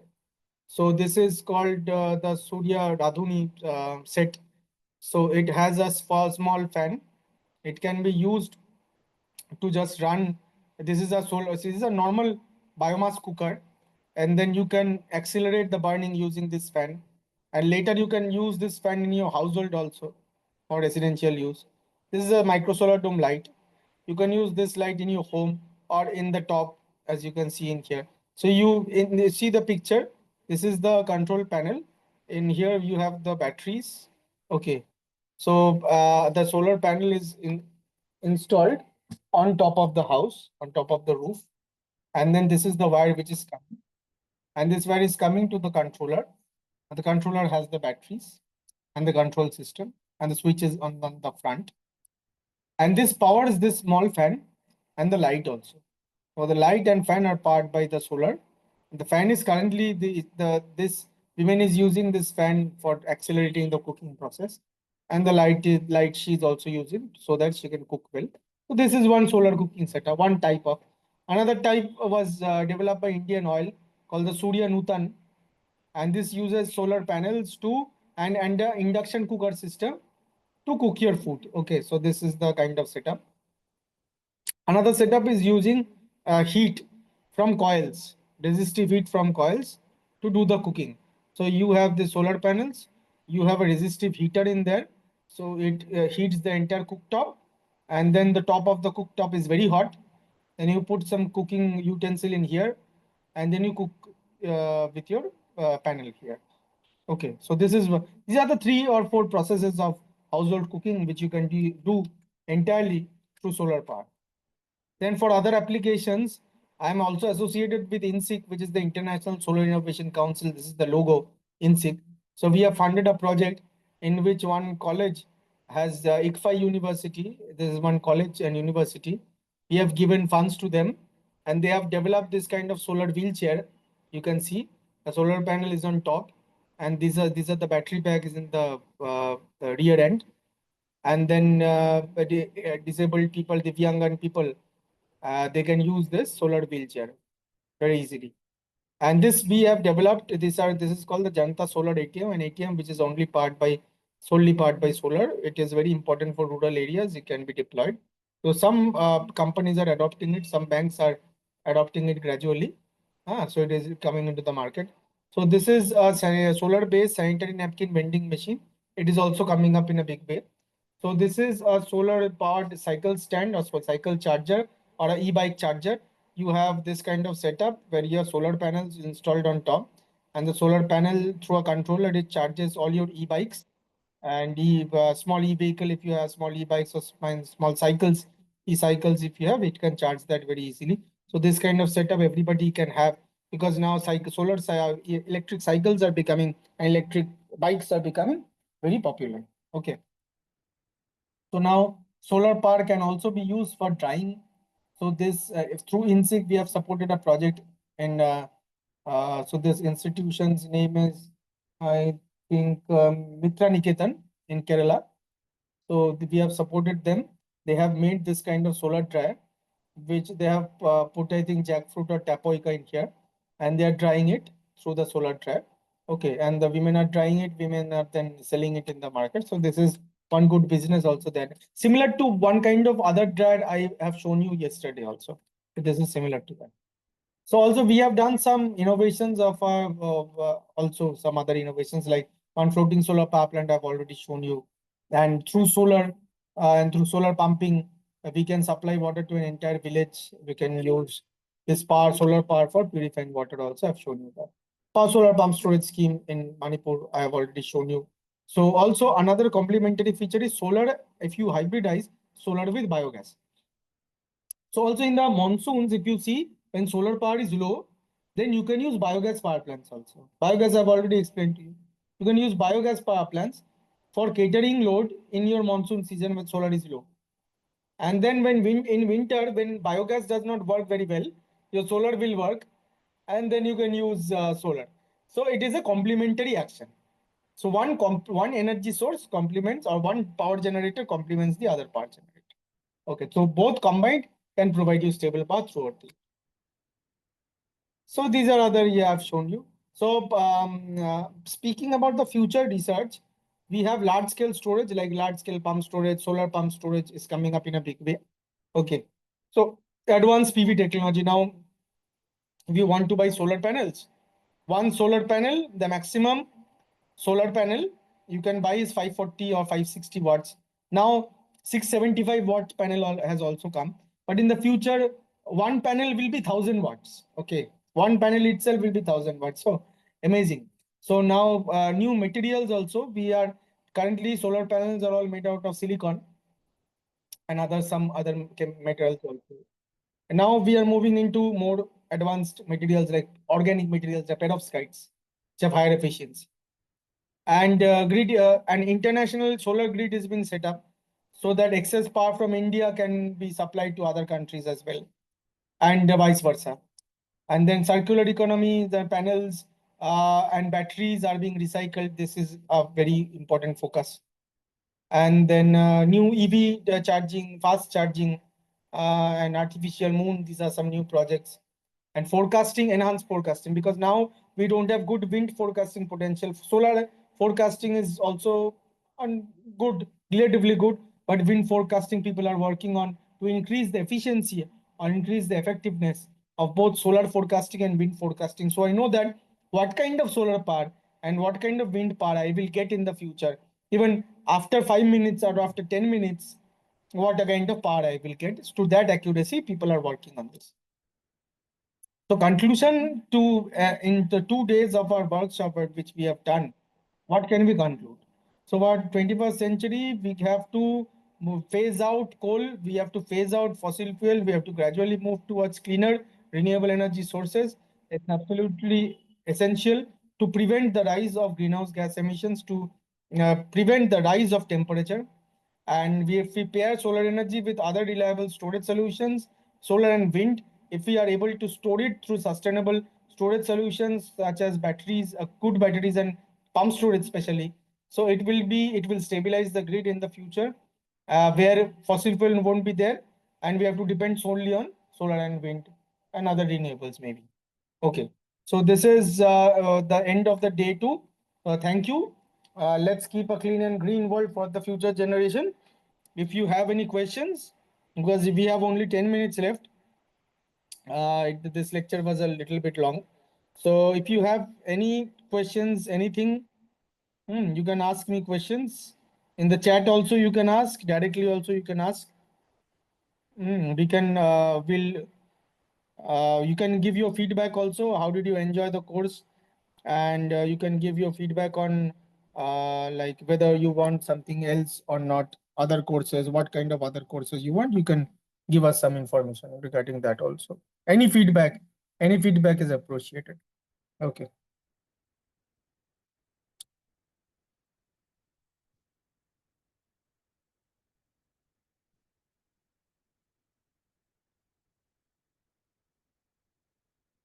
So you can unmute and ask questions, or ask questions in the chat also. I'll answer your question. Any question you have, because we are a small group, we can focus. We can ask, we can attend to any question, no problem. Any question you have, you put it in the chat box. That would be good. Okay.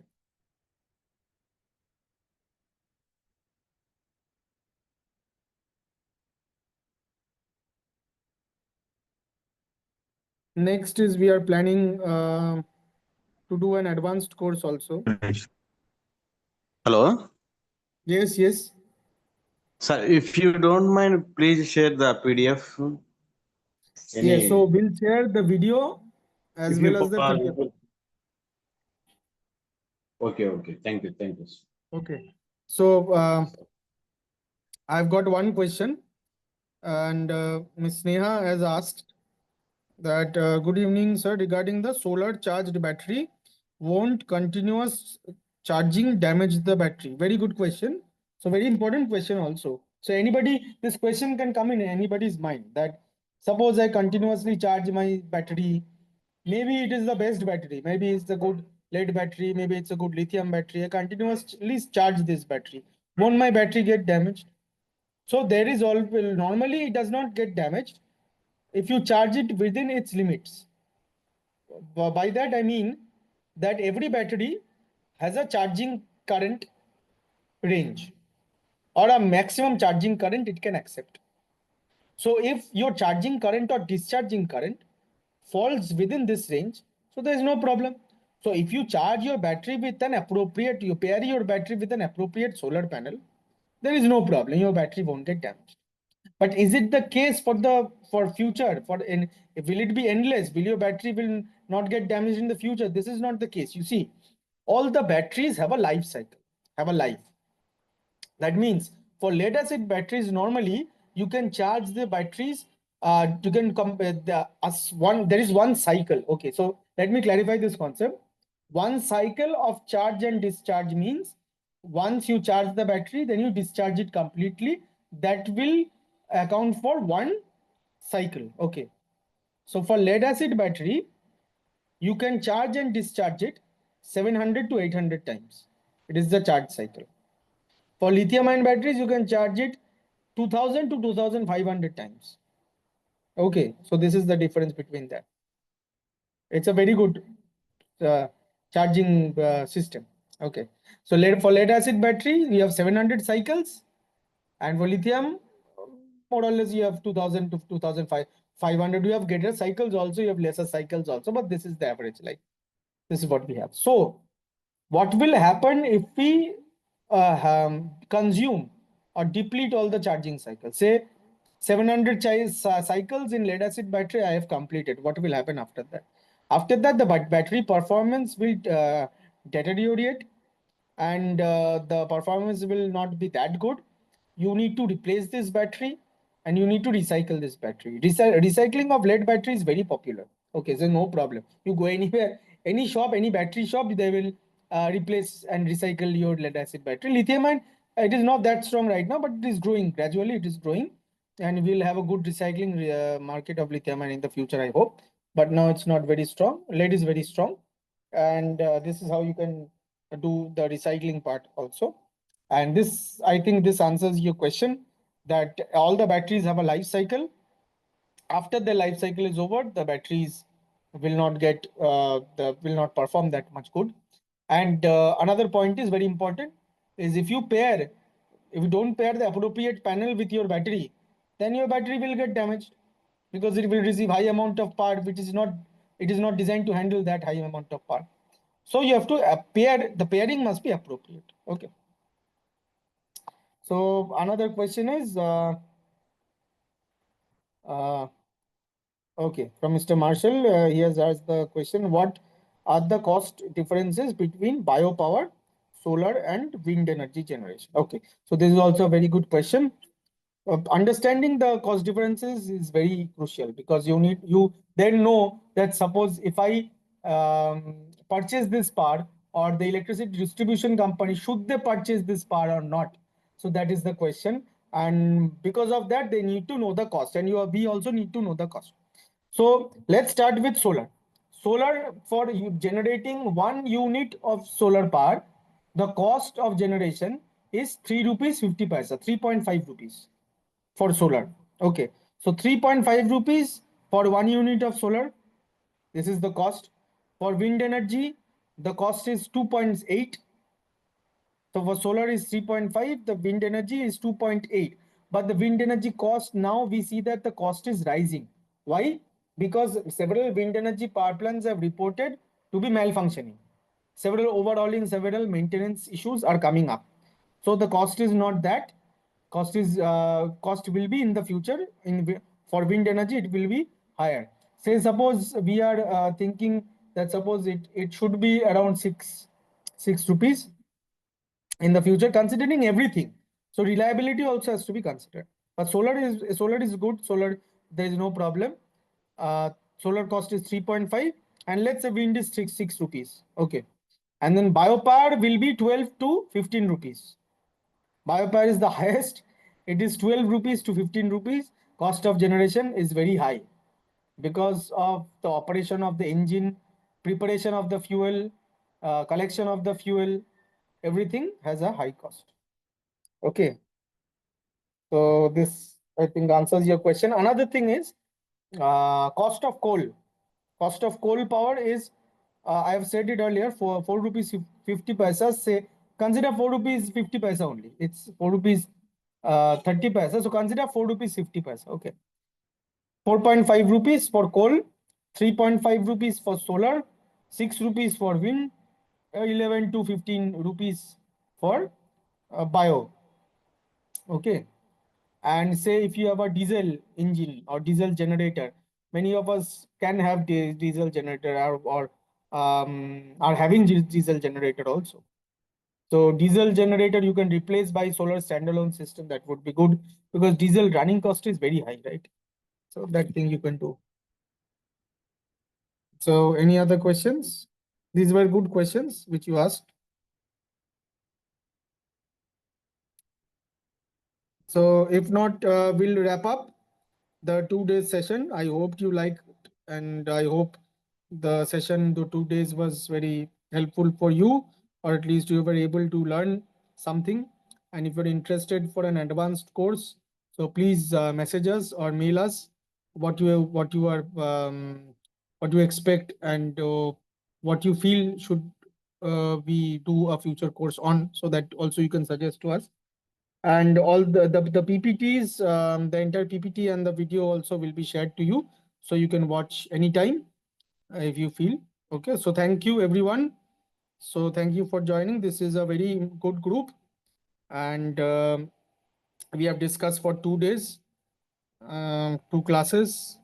Okay, and this is the end of the session. Thank you so much for joining. Thank you, sir. And hope all of you understand in today's class. If anyone required or anyone want to join our long course, kindly mail us or message us in WhatsApp. We will launch our next course. That will be 1 month. 1 month, right, sir?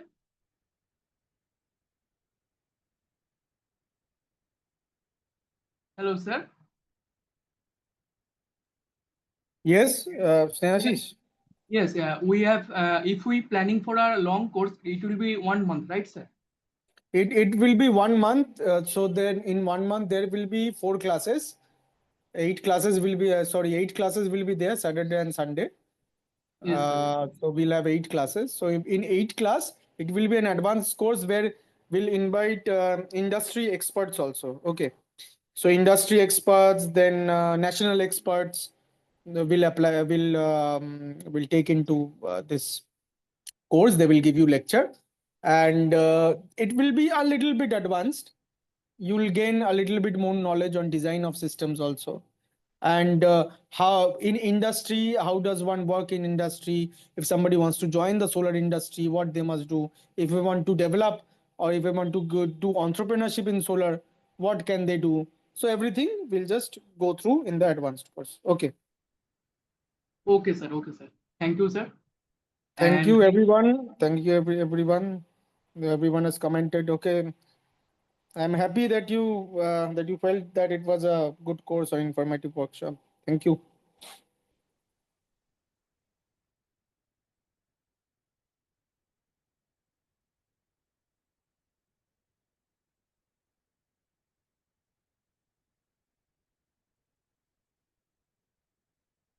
thank you so much. Thank you for joining us. And certificate regarding this course, today's course. We will provide you the certificate within 1 week. So, and one more request, we will send you a feedback form. Please fill up that form, and it will be helpful for us. So thank you so much, and good night all of you.